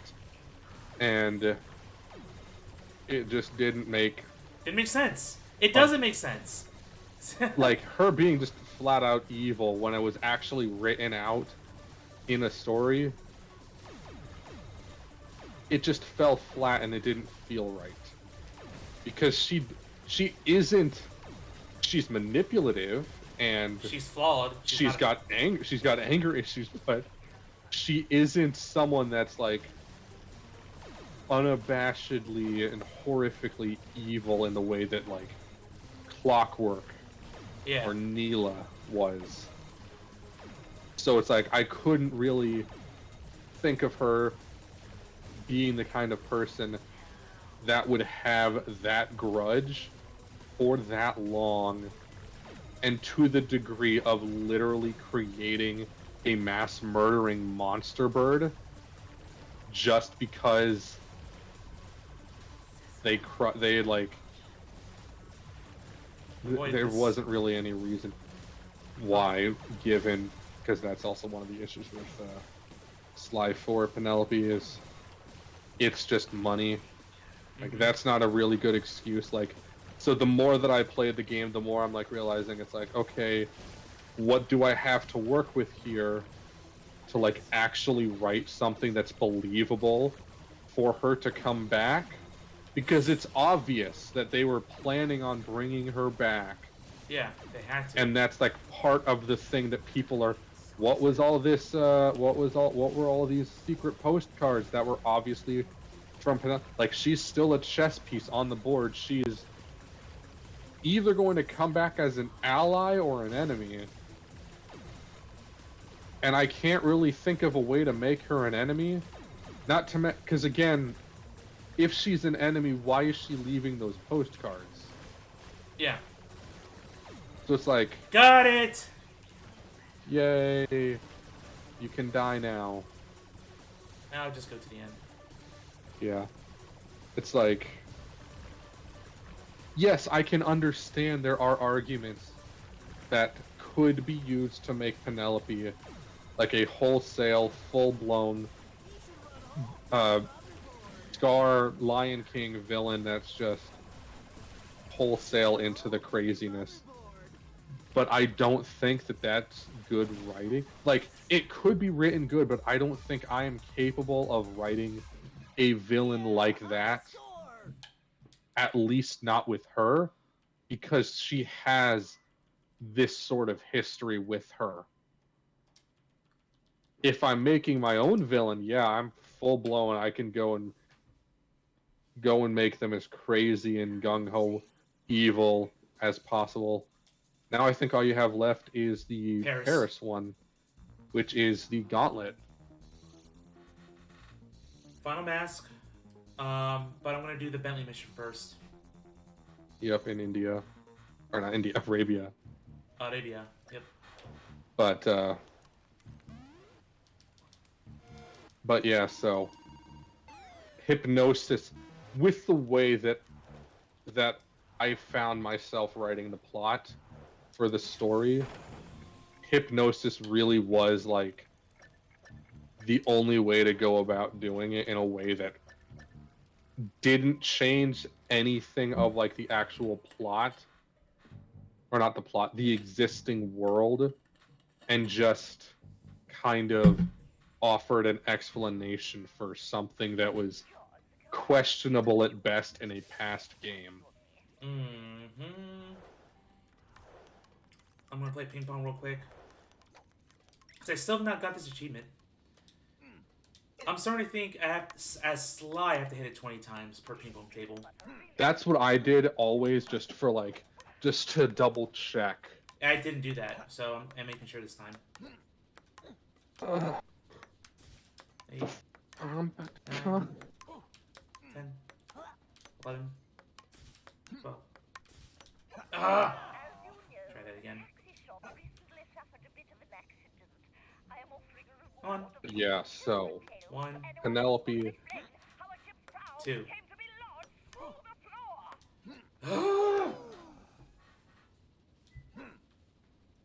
Damn, you're getting 2-1 by a guy in a wheelchair. I know, it's 2-0. 2. 3. I bet this is really. I bet that's not distracting you at all. Well, if I can do Alter Ego with you talking about Penelope and story and plot and everything, I think I can handle this. 8. I was talking about Decibel singing. I know. 11,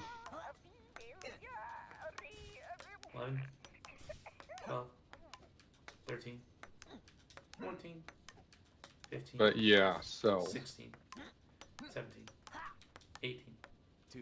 I can't say what the level is until like you get all the achievements. But I can say that my original idea 3, for Sly 5 4, wasn't even Sly 5. Like 6, the very first idea for it 7, wasn't.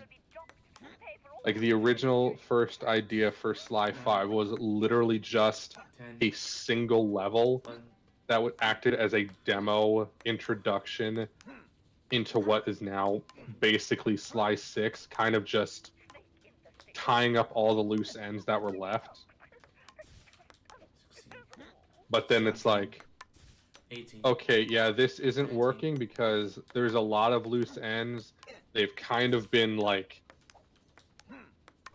pretty damn heavily importantized or whatever. Like they've been given a lot of weight. So putting them off in a single level doesn't feel right. And honestly, I know you're speaking, but it's like kind of hard to follow as far as the full scope. Because you're mentioning Sci-Fi and then Sly 6, and it's like that's why I was like, hey, are you writing for a trilogy? Or are you basically completing the trilogy? Like Sly 4 started this, and you're trying to end it. Technically, for Sly, I was originally going to plan out two different two games as a trilogy to finish off Sly 4, and Oh, that shit. was actually my original plot. But then I can't say what that was. I can say you would have absolutely loved it, and I can show you the art that I was basing one of the levels off of. Ideas that I'm pretty sure you would love also. But Can't get hit. yeah, originally the game Sly 5 was just a single level, or not a single level. Was like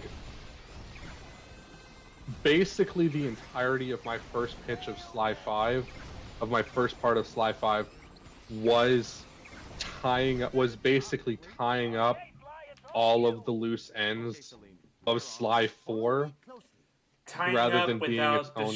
without destroying the cannon. That's always tricky because, I mean, I know you're defending a lot of the plot, but it's certainly one of the weaker of the Sly plots. Um, for a lot of It's more of reasons. just the major things that were with it that kind of bothered people. And then there's the one thing that's like just been like in the minds of every single Sly fan for the last decade that you will find out in a little bit.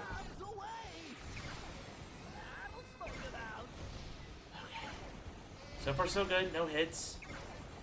And remember, if you do get hit, you just do restart from checkpoint, and it works just like the first level. Just have to boost. Luckily, I don't have to worry about momentum. As long as the chopper's over the target and I press R1, it will hit it. I struggle with that in the first time I did this mission. One more, and then I get the achievement. Yay. And, What is this?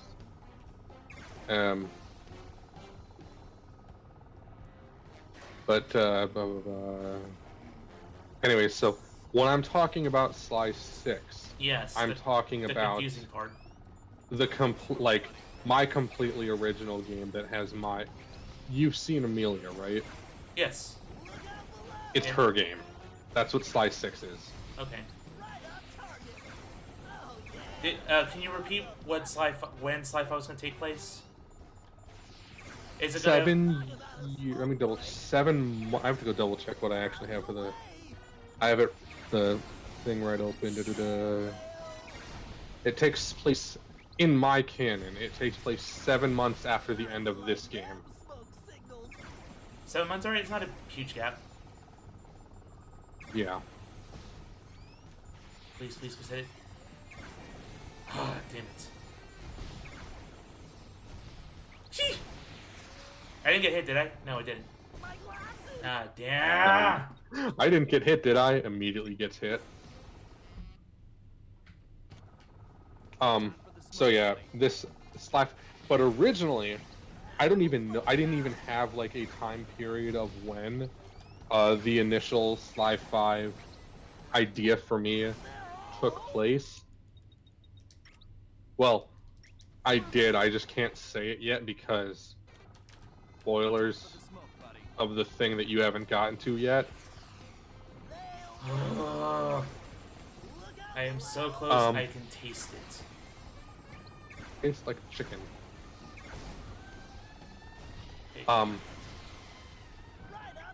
But yeah, so the end, so the initial, there's like, good night, NECA, or NS. NSK, thank you so much for NSK. coming. I thought it was like Nico, but with an A instead of an O, because there was like a little bit of a smudge on my screen over the S, and it's like, is that an E?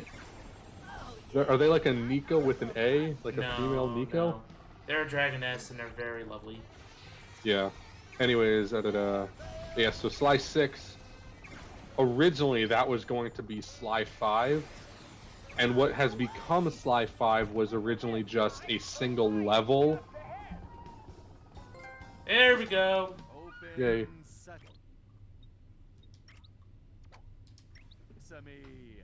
And then, So Sly 5, what has become Sly 5, was originally just one level.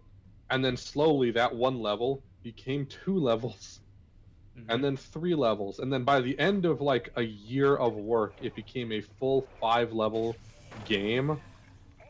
But at the same time, it still fell flat because it was 5 levels of accomplishing one task.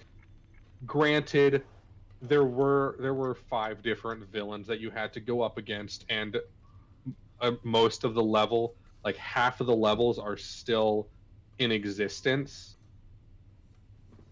in the final product that I have now. But it still was like right now, as I said, my Sly 5 is the longest game, or will be the longest game in the series. Why would it be long if it's only 5 chapters? No, I said originally it Oh, only had 5 chapters. alright. Sorry, like In the I'm first, missing bits like and in the, pieces. yeah, in the third draft, by the third draft, or third or fourth draft of Sly 5, it only had the 4 chapter. It only had the 5 chapters. 8, This I know. 9.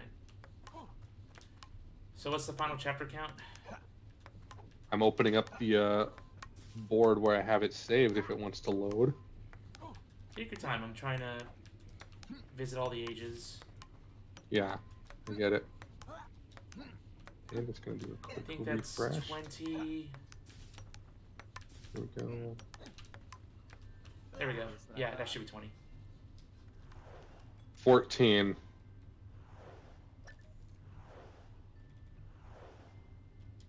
14 chapters. There's 14 levels in total.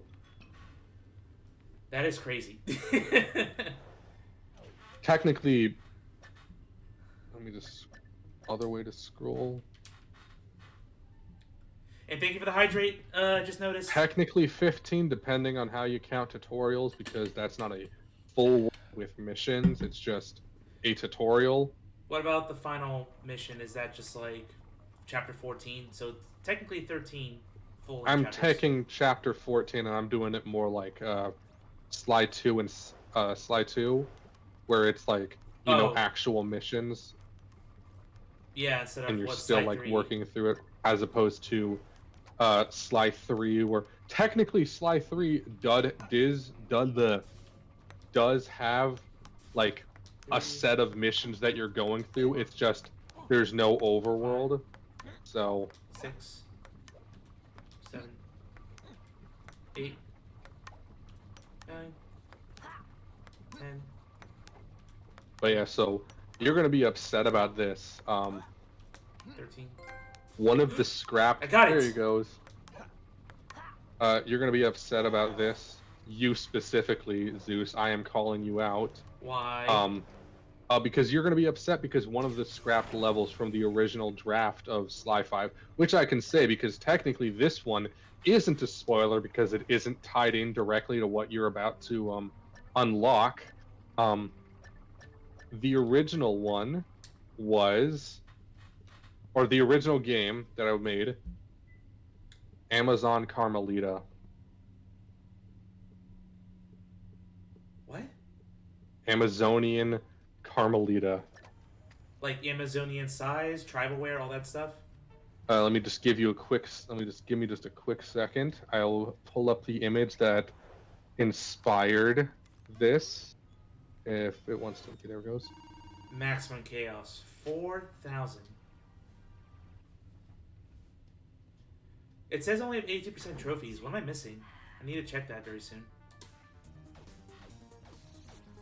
Obviously, I would have to change this up to be more Sony friendly, but Hey man, they got away with Belly Dancer Carmelita. no, I'm not getting away with this. Pause and go look now so you can get flustered in the middle of hacking. Hold up. Get to... Oh, screw you. Yeah, I'm gonna restart. Let me take a look. Muscular and curvaceous, I assume.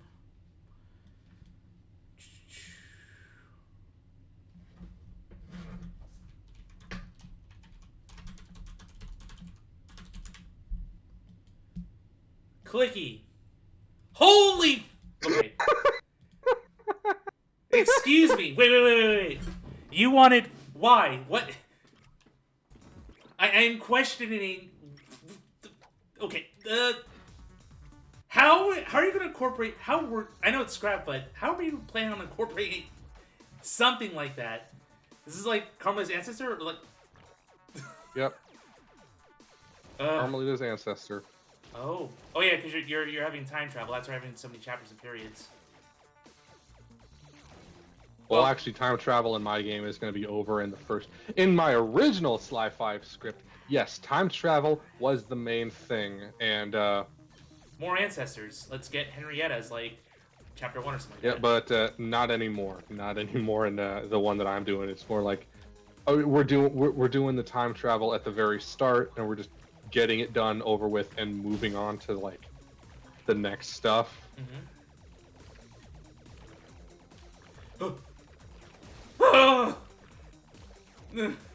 Pain. But yeah, as I said, have to very much like tone down for. Gimme. Was thinking about getting in contact. That artist is actually one of the people I'm considering getting into contact with, for like legitimate concept art for it. Wait, Jay? Really? Yeah, he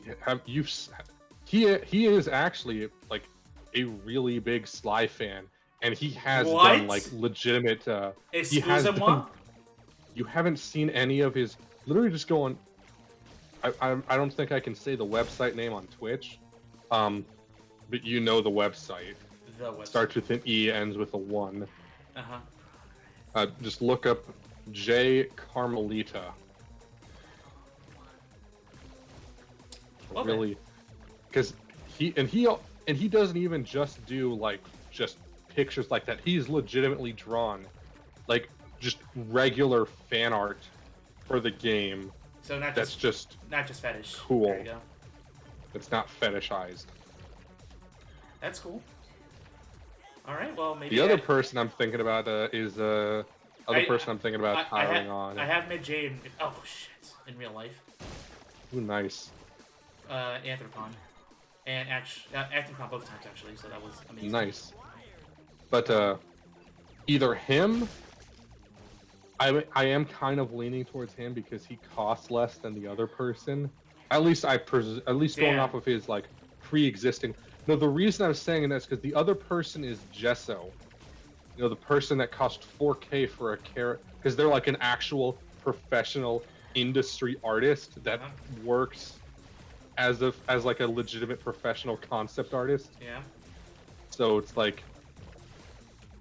Yeah, the person that draws just for like internet, like Jay is really good and I love his style. But it's like I also kind of want to build up a professional relationship with Gesso because they are the concept artist for my Journey to the West game too. So it's like I kind of, if I'm going to be doing this guy for one game. Might as well do it for both. I hear you. But yeah, so Amazon Carmelita and also an Amazon Sly were cut. Yo! Pain. What? I have to restart. No, you. You say this is a gauntlet, right? It's 4,000. It's 4,000 points. That's why I'm like paranoid.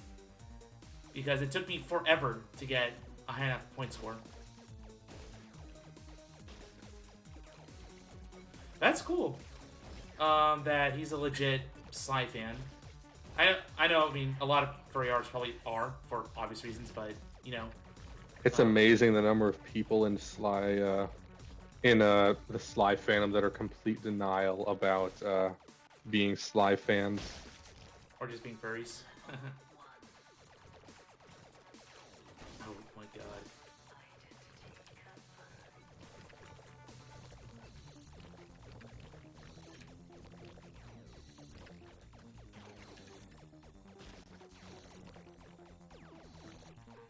But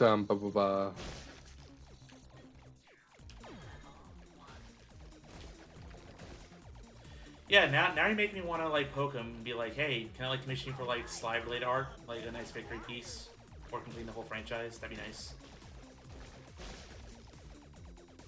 one thing Because I definitely want to get Sly Cooper related art, since I spent so much time with it. I mean, he'd almost certainly be down for it. Just have to catch him when he's doing comms. Which is like never, as far as I'm aware. Are you not in? Are you in his Discord? No. Oh yeah, that's right. It's a Patreon Discord. Stop. Alright, so... Oh my god. I don't know what I'm doing. I'm trying not to suck. Try harder. I'm just joshing. I But yeah, so the Amazon level got canceled.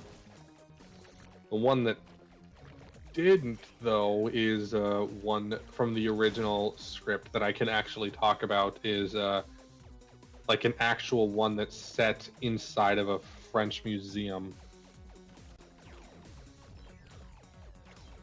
Like the Louvre? Or something else? Yeah, legitimately, it's the Louvre. I'm not even joking. That's what my that's Hey, it's a cool setting. the baseline that I'm using for it. You gotta go fast.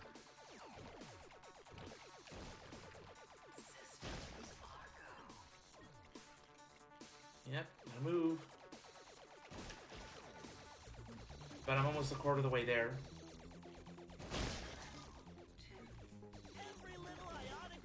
And then some of the other levels that I can spoil with no context are... This is nerve-wracking.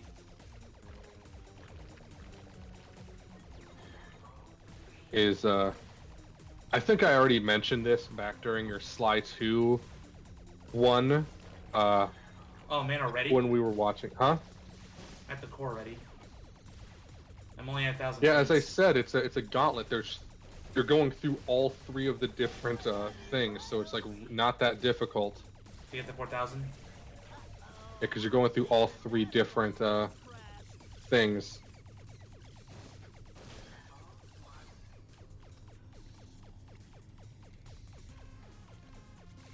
Okay. But yeah, as I was saying, I believe I mentioned it back. Oof. I actually had to survive the damn mission. Yep. Lots of Anyways, lots of Ratchet R2. Yep. So, Ratchet, Yep. Jack and Daxter, eventually. Those are future projects. Maybe I'll start one in 2024, but I'm going to take a break from this for a while because I have other things on my plate, including Spooks Month. Oh yeah, Jay does have a lot of Ratchet art. He also has some very interesting art of Rivet that I don't think he's posted publicly. I think it was just someone that commissioned him, and then they just kind of kept it. Because I don't think Jay really posts a lot of the things that he gets commissioned anymore. I think it's just, yep, why. I'm randomly posting. Huh? Probably because he draws too much, so it's like, it's a hassle getting everything posted. Yeah. Anyways, as I was saying, one of the levels, I believe I actually told you that I am adding into my game back when we did Sly 2, which is Monaco. Yep, the canceled level. Or the Yep, beta bringing level. that one back. Well, not bringing that one back. It's going to be a completely different level in my game. Completely different And whatever villains, reason for being there. Whatever villains you got for your game, I do hope they're as memorable and well written.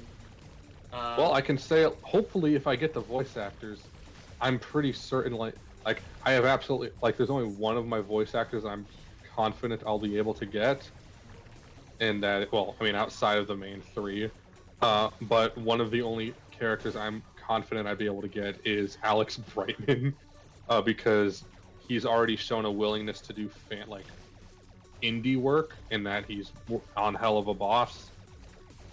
So, What is your voice? Fizzarali. Oh, cool. He's done 2 episodes and he's about to do a 3rd. So, planning on bringing him. I'm also, because he already has ties to Sony, bringing another hell of a voice actor No. into the mix with Richard Horvitz. I know him. Yep, because he's in Ratchet and Clank Rift Apart. As what? Shit.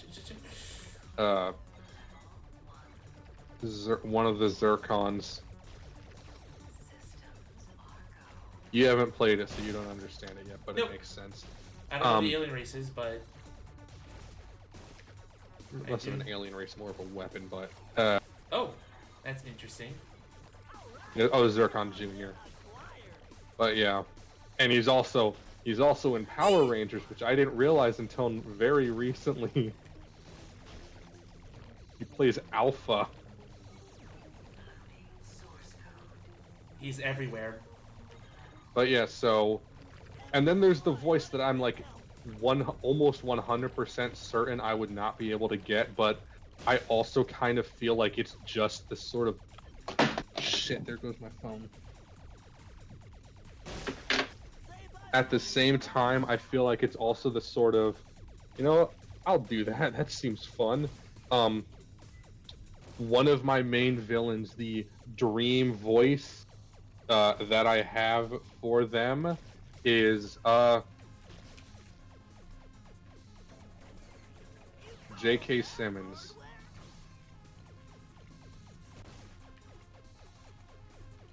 Oh my god.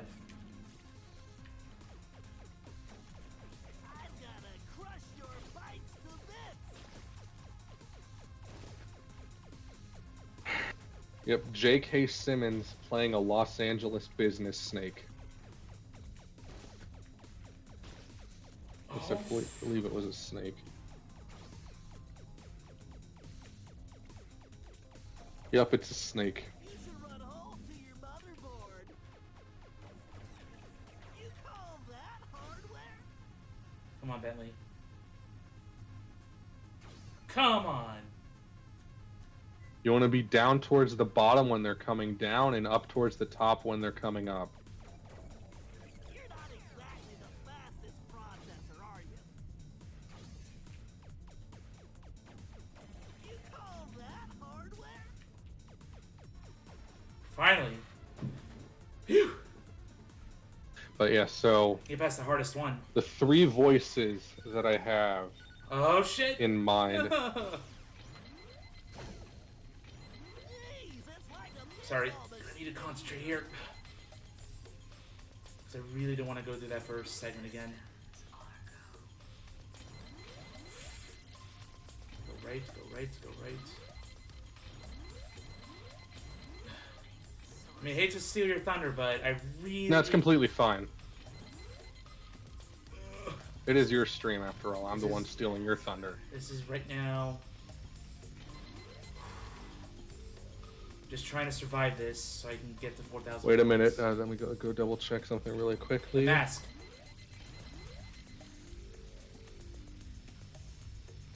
It's on the top left of the final platform for this part. Okay. No, hurry up.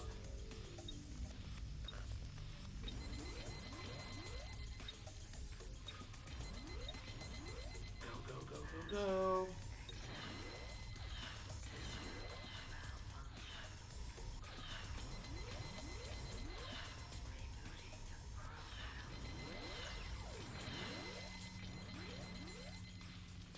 Top left of the final platform. I'm not there yet. Go right, go left, I mean. Ooh! Oh, jeez.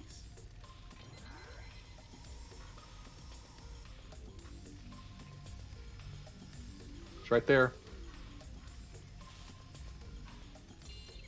Huzzah.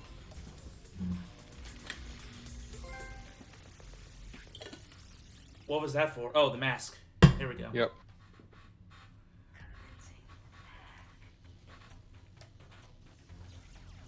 Alright, now to get to 4,000 points.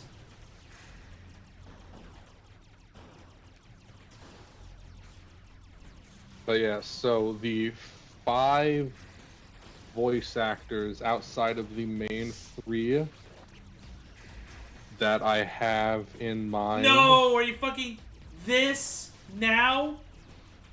I mean, it's the final one. Did I've you really? never beaten this guy.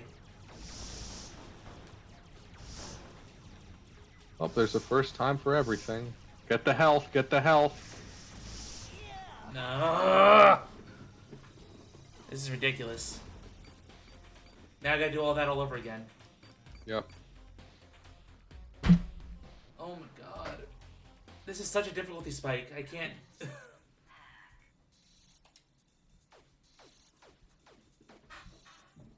like... Anyways, so... How does one even circle that thing? It just moves so fast, and it...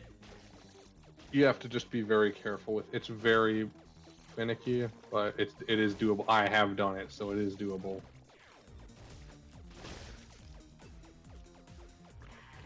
Well, maybe I'll get more points this time here. Yeah. But yeah, so the 5 voice actors outside of the obvious main cast that I have in mind are Fred Tatskior, Kathleen Barr, J.K. Simmons, That's... Richard Horvitz, and Uh, Alex Brightman. Oh god, the budget. Good luck. Gimme.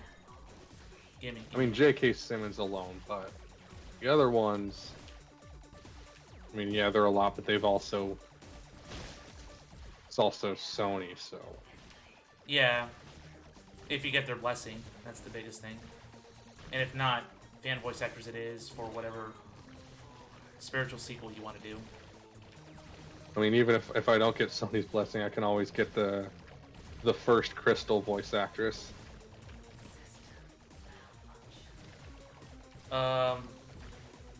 Just for, you think that's the definitive Carmelita or something? Could be. I mean, the second one did already voice her once, so. Level 4. This is good. Just gotta keep it up.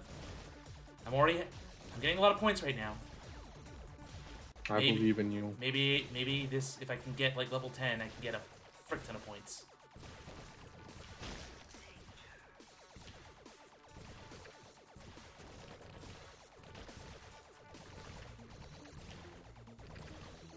Grenades. Anyways, so the levels beyond the spoiler wall, because I can't tell you about the first few levels because they pertain to what you're doing right now. Yay. But Yes. Halfway there. That's what I'm talking about. so there's Monaco first. Then there's Los Angeles. Ooh, LA, okay. There's a bunker town, which is basically just a place for a rich person to go and run and hide away from someone threatening them.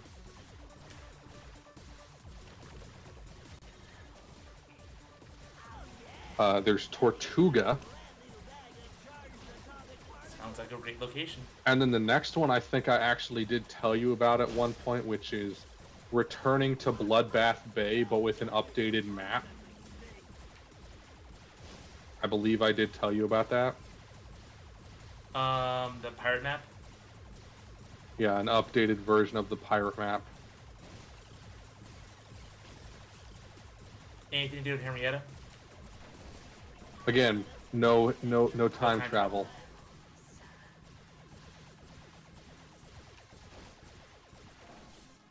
There we go. Bloodbath Bay. This and then is the there's This is the run. Switzerland, Lucerne, Lucerne. and then the Water K in the Caribbean. Oh, a couple island love nations over there. Okay. Yep. Oh, I got it! Oh, you already got the points you needed? Yeah. And you can just kill yourself. Yeah, I guess. But I'm like half tempted to try that. Well, whatever. Yeah. High score!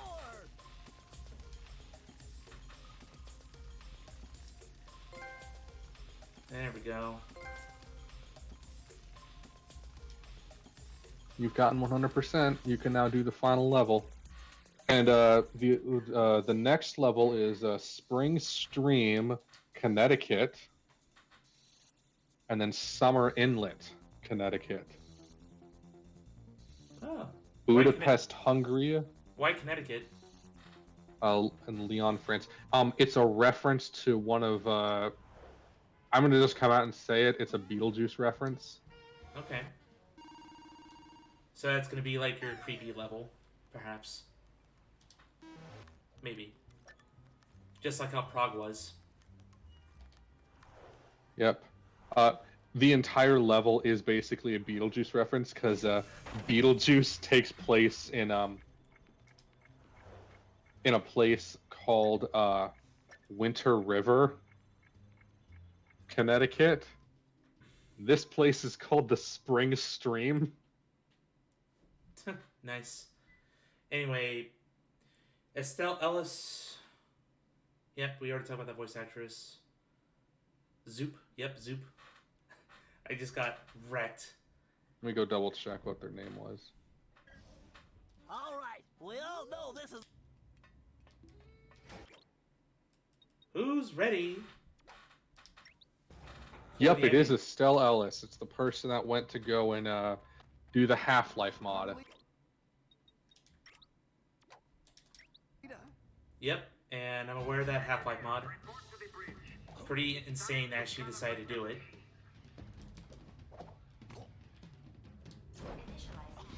Oops. Nice. I guess you don't get this. But yeah, so I wonder if any of these traps would provide a challenge. You can skip all the cinematics, yay.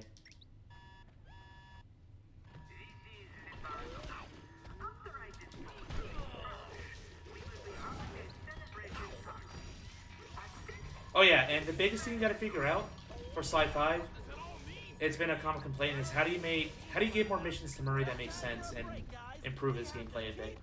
He's kind of the weak link compared to Bentley and Sly. Like this one is all you, Ryoichi.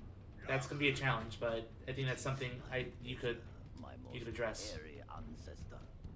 I'm doing more than just. I'm not going to spoil what it is, but kind of going back to, like, in my planning right now, there's an entire episode that's Murray focused. There we go. Big man getting some love. Oh yeah, and since we're talking about Murray, I'm going to share this meme with you now. Need to hurry. Keep moving, Ryoichi. A little bit too slow. As soon as my goddamn meme folder loads.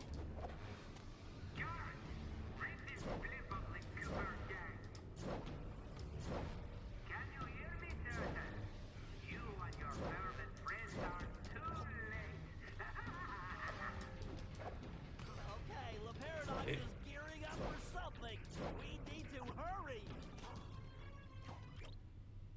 And there we go. 2 canes down.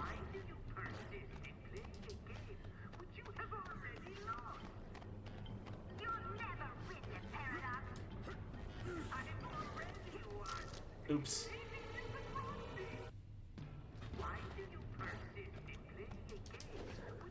Trying to go too fast.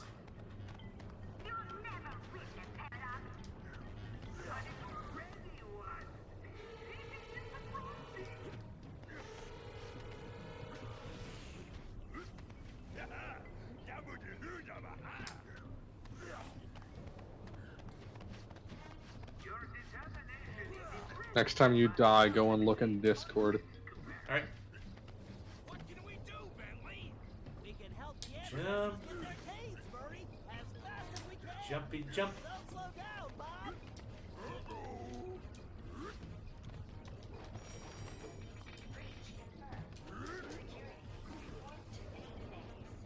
my gosh. Come on. Your determination is impressive, but ultimately pointless comparison. What can we do, Bentley? We can help the ancestors get their caves, Murray, as fast as we can. Don't slow down, Bob.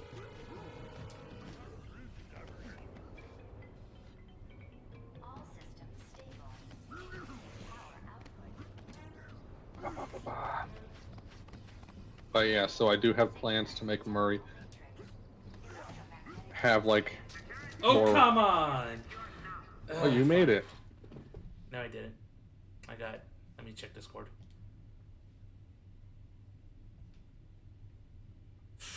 Giga Chad Murray. Your determination is impressive. The most violent member of the group, and in dire need of better representation in the slide games. Because this game, the Gage scene was cool, but we had an entire arc in episode 3. It was like, okay, we're gonna have Bob steal the show, and then he gets all pouty.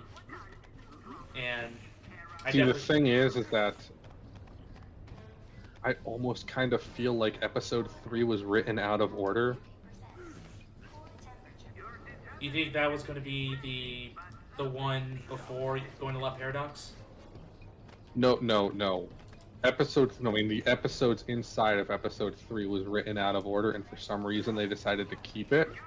In that, I think that initially... Actually, I don't know. I think that the original plan was to have, like, Murray try for the thing, and then he has to go and train Bob to be able to do it, because he doesn't have the claws. But somewhere along the line, they just decided to switch it, because they went back to the first game's depiction of Murray, where he was more of, like, kind of that. Sort of, a little bit. Yeah, kind of like the glutton. The glutton slash unsure guy.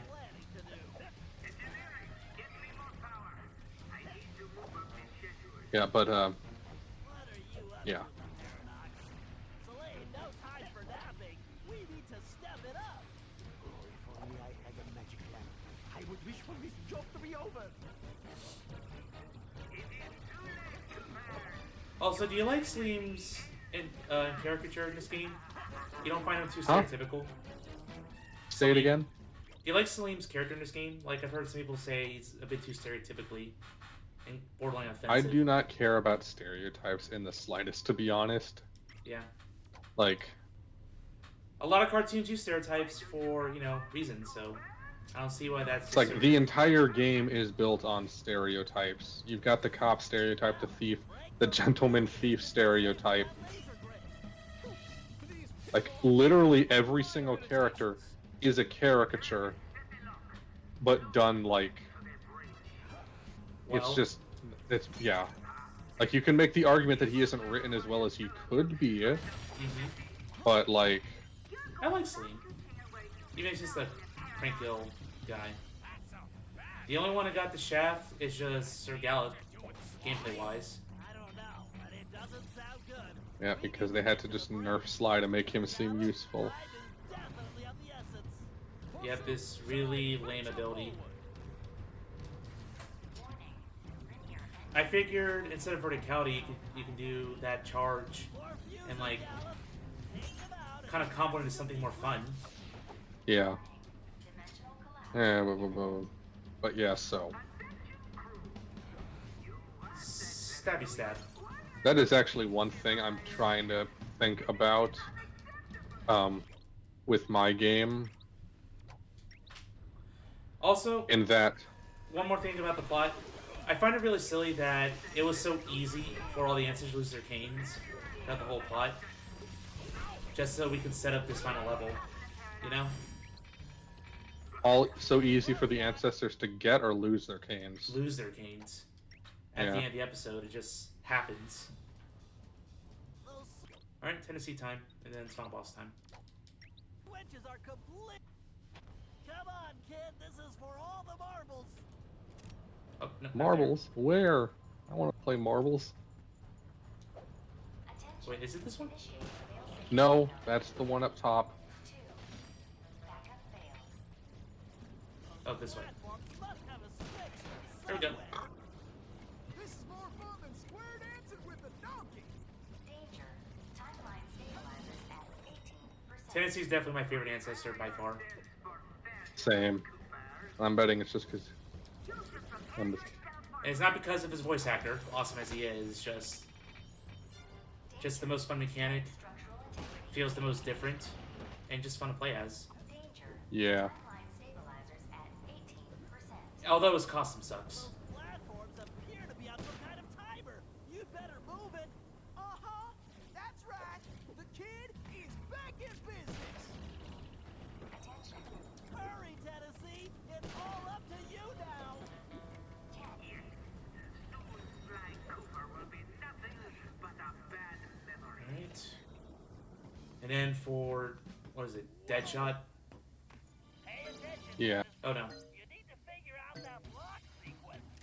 Reckon I ought to break out the old crack shot here. Oops. Crack shot, remember? Crack shot. Turtle, but it doesn't matter anymore.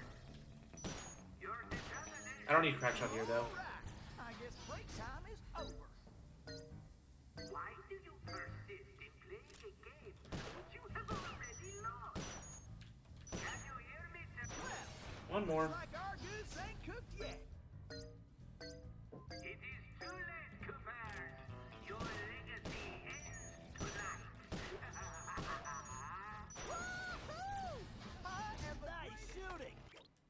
Nah, shoot, partner. Now let's Come, Cooper.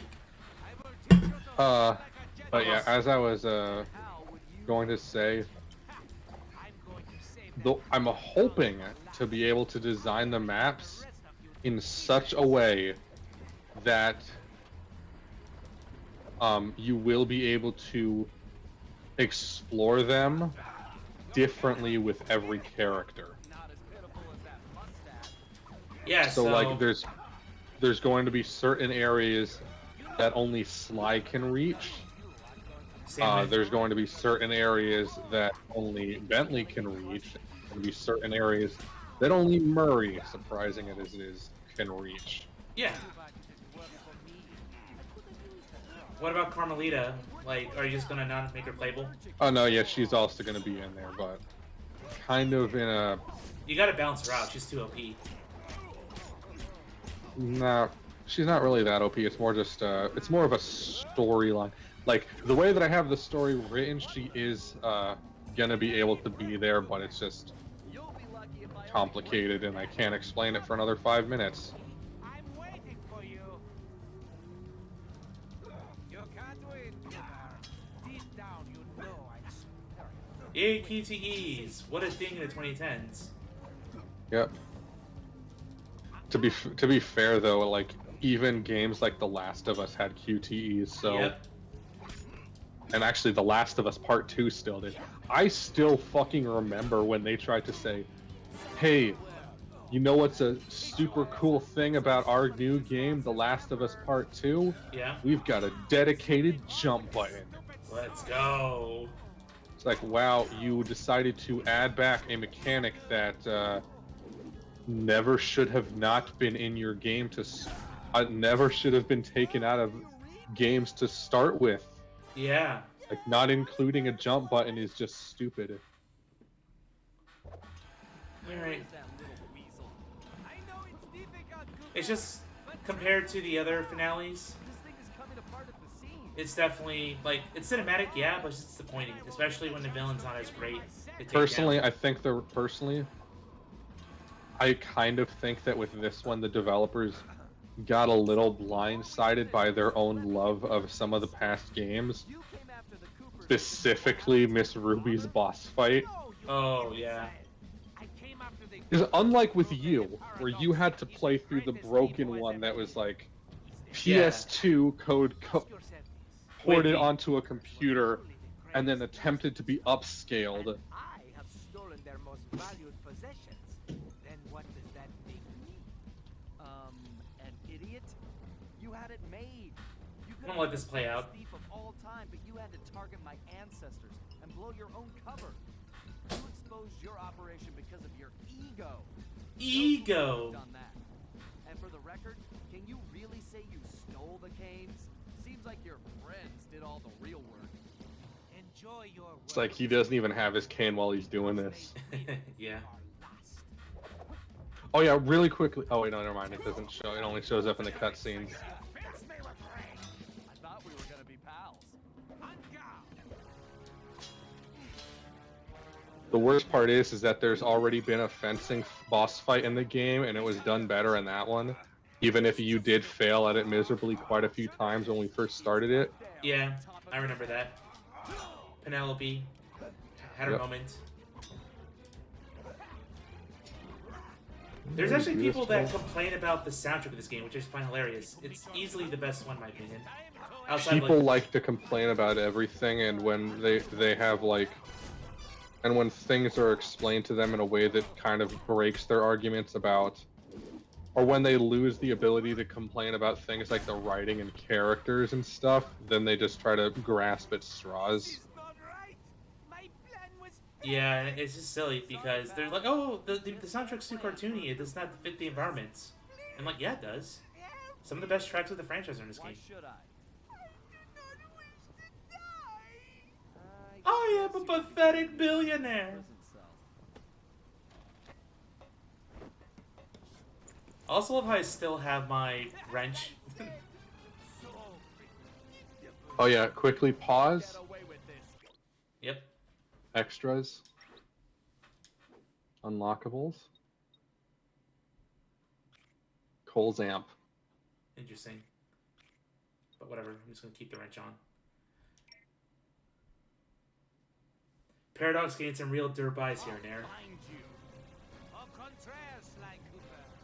I do not think we will meet again.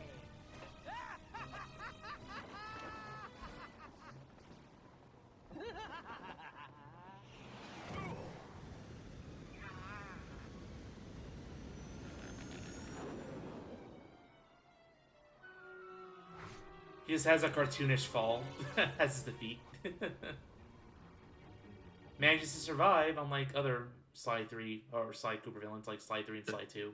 They just died. Outright perished.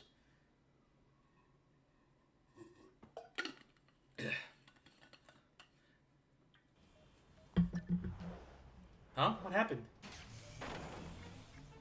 That's weird. Oh, that's weird. You should have gone to the credits. That's I'm confused.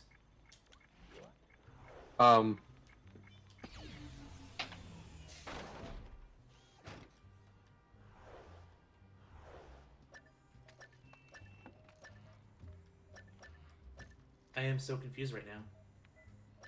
Help!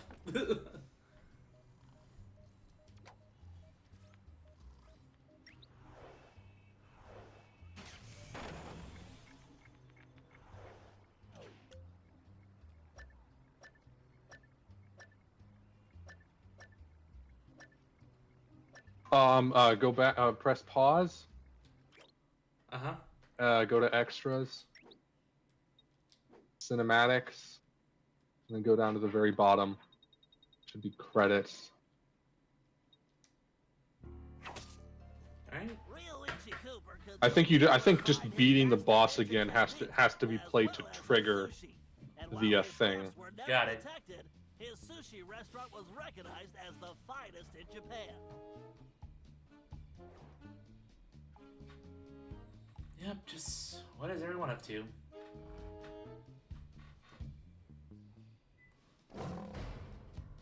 El Jefe remains behind bars.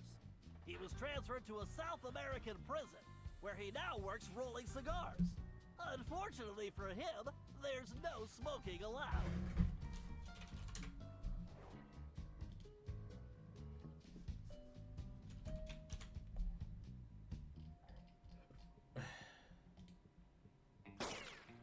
Tennessee Kid Cooper recovered his gold and his place in history as the greatest outlaw of the Old West. Oh yeah. His legend grew even bigger when he began stealing from crooked lawmen exclusively.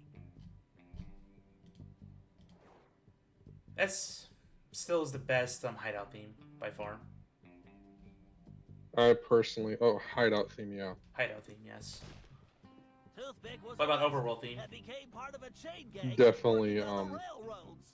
He eventually oh, went yeah. deaf and faded Oh yeah, Of Mice and Mar- Mechs. Yeah, Mariel England. That's really good.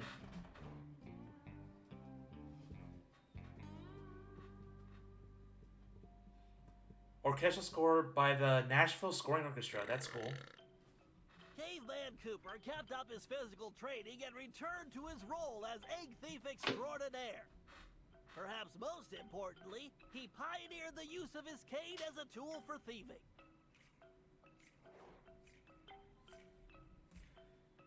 Yep. I'm glad we got Bob. Although, It's kind of the same issue. That's another thing that comes with people disliking this game, yeah, but they would also dislike Sly 3. they'll point to Bob and be like, "See, this is too cartoonish. Why is he in here? He's such a lame character." And your rebuttal's like, "Well, Have you actually played the Sly games? we need more serious, dark and gritty." Rawr. I told you that one of the fan games or fan pitches involved going back to Nazi Germany, right?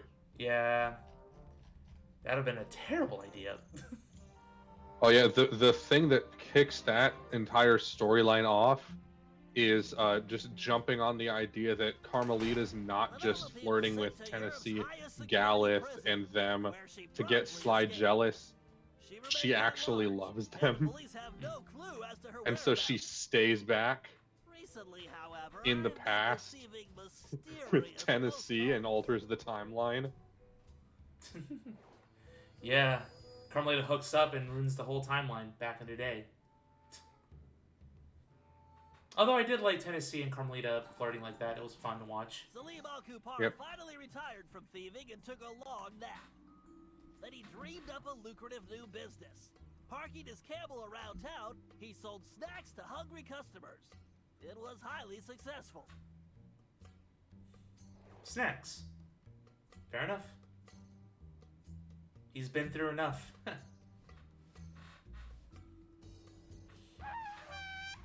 After being locked up, Miss Decibel decided to make some changes. She had the horn removed from her trunk, enrolled in anger management classes, and began teaching music to other prisoners. With continued good behavior, she might get an early parole. Teaching music. No, she'll just be sentenced for torturing others.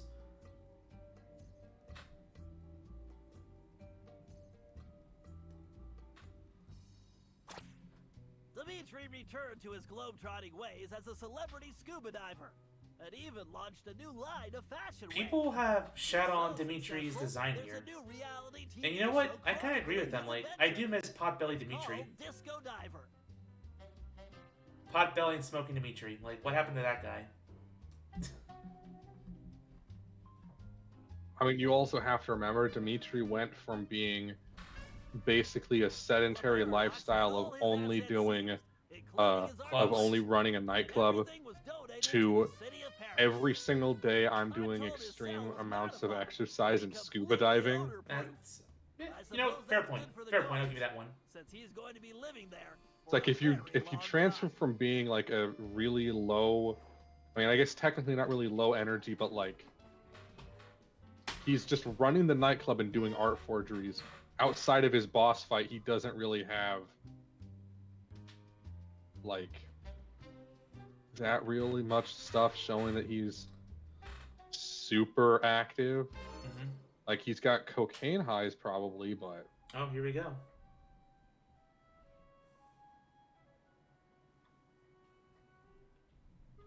Hey, Sly. Where'd you end up? You're alive, of course.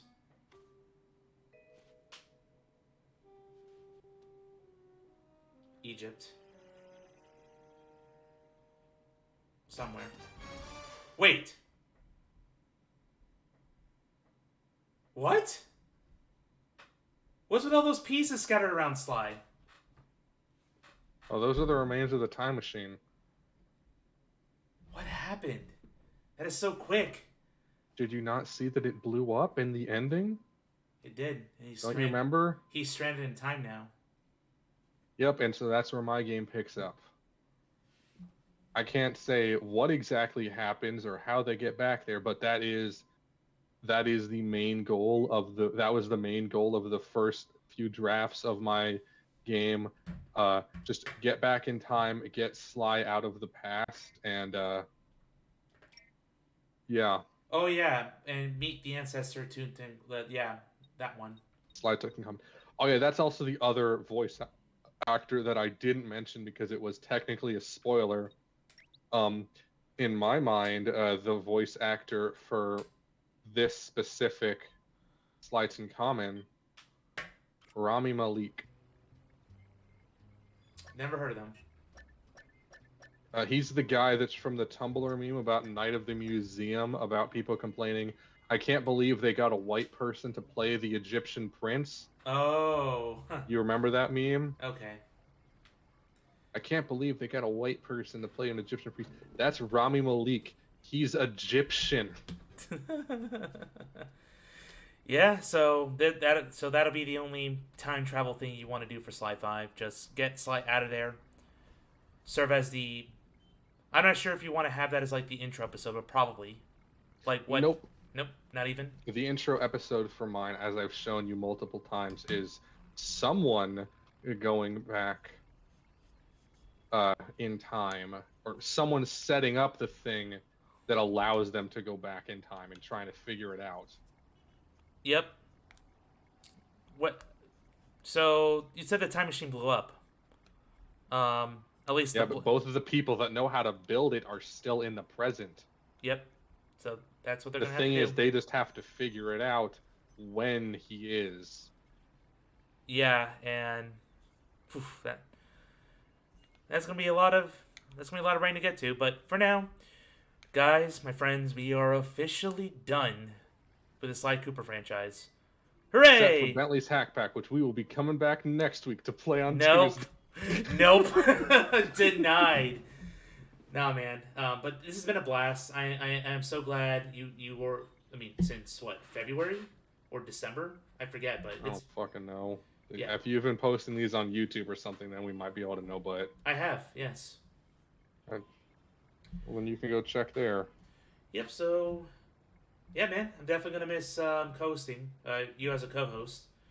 But maybe sometime next year we'll pick up and marathon another franchise, whether it is the Ratchet and Clank franchise or Jack and Daxter. I will leave that to a fierce vote, but not now because I have a lot to do for the rest of the year. Other Vision Office to get to, Sekiro. Then I gotta buy a PS5 so I can get some other games down. I got Jedi Survivor. Like, there's a lot to touch, but I don't want to forget about those two franchises that I really want to do as well. Can't Slide just writing a family book. Hey, dinguses. I'm in ancient Egypt. I suppose you can. That's how the villains got to interact with like modern day and stuff. At least that's what The thing the is, Grizz. the thing is about in Egypt, the book doesn't exist yet. Oh, the Thieves Raccoonus? It doesn't exist until the third one. Oof. So if he's in one of the first two, that book doesn't exist. The vault exists, but that got destroyed. It sure did. So can't put anything in there. Alright, but we're gonna wrap it up. It's midnight. I'm tired as heck. So I will catch you all next this Friday as we go on the real ending run of Oxenfree.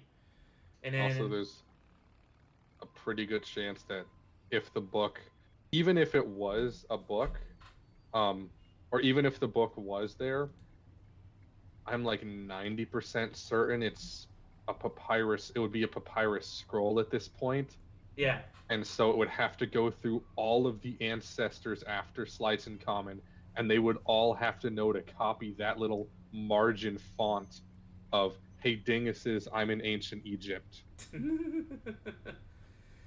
yeah, or you can have some magical doohickey. Like, we don't know what sort of stuff. I already have an idea on how to get back there, but I'm not going to spoil. No. I might spoil it to Zeus in personal DMs because I just go to him because he knows a bit more about the game and stuff now, so I can bounce ideas off of him and use him for free script Mhm. editing. All right, my Well, not dudes. editing, but just ideas and shit. Yeah. All right, so I'm gonna send you over to my good friend Cowgirl that I met last year at TronCon. So yeah, take care, everybody. I will, like I said, see you Friday, and then Sunday I might do a one-off stream. Might try something new. Might surprise you guys. So stay tuned for that, because the We can following play Sunday. Jack X. Yes, let's start with the worst game and get me totally confused about what Jack and Daxter should not be. Of course. I said Jack X, not Jack 4. Oh, you're right. We'll talk about it. I have Jack another. X is the racing game. Oh wait, no, wait. Let me double check something. It. When did it come out? Do I have to like emulate it, or is it on PS Plus? It's on PS Plus. Huh, maybe. Maybe that'd be cool. For Jack X is the fourth one. But won't that like spoil like stuff that happened in the trilogy? Yeah, it'll spoil a little bit. Yeah. All right. Anyway. Technically, Jack 4 was started by Naughty Dog. Like, not Jack X, but Jack X was made by Naughty Dog. Jack 4, as in Jack and Daxter and the Lost Frontier, was started by Naughty Dog, and they still used Neil Druckmann's script because he's the only one credited for writing it, and the other person. There's two people that are credited for writing the Lost Frontier, and both of them are Naughty Dog employees. The raid's not working. That's weird. Did they just turn off raids for tonight?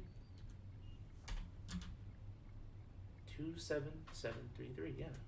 They've developed an immunity to such weak bug spray. Yes, we know Druckmann's explaining. I'm not saying it's about Druckmann's plan. I'm just saying that he's a bad writer.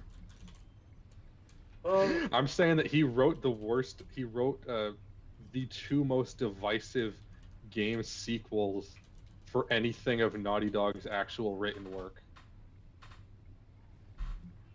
Jack 4, which is so bad that literally every single Jack and Daxter fan says, even more to the point than the Sly 4 fans. Like, at least Sly 4 people or Sly Cooper fans will admit, for the most part, that Sly 4 exists and it is a game of Sly Cooper. With Jack 4, Jack and Daxter fans are like, wait, what? No, there was never a fourth game.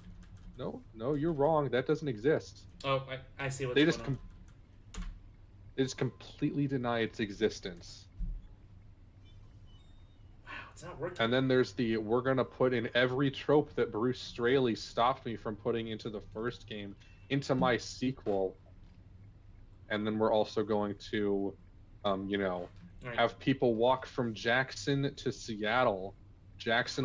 to Seattle, while they're half dead and have no transport through hunter and infested areas. I'm. A 12-day walk in regular time. Well, it looks like the raid's In not. our times. Looks like the raid's not working tonight. It's It's kind of bummed me out. I was hoping to do something, but oh well. Thank you guys for joining me then. So again, I'll sign off. I'll try to sign off one more time. See you guys on Friday, and we'll see what comes on Sunday. Bye-bye. Have a good night. And we'll see you next Tuesday for Bentley's Hack Pack. Woo! No! Bye.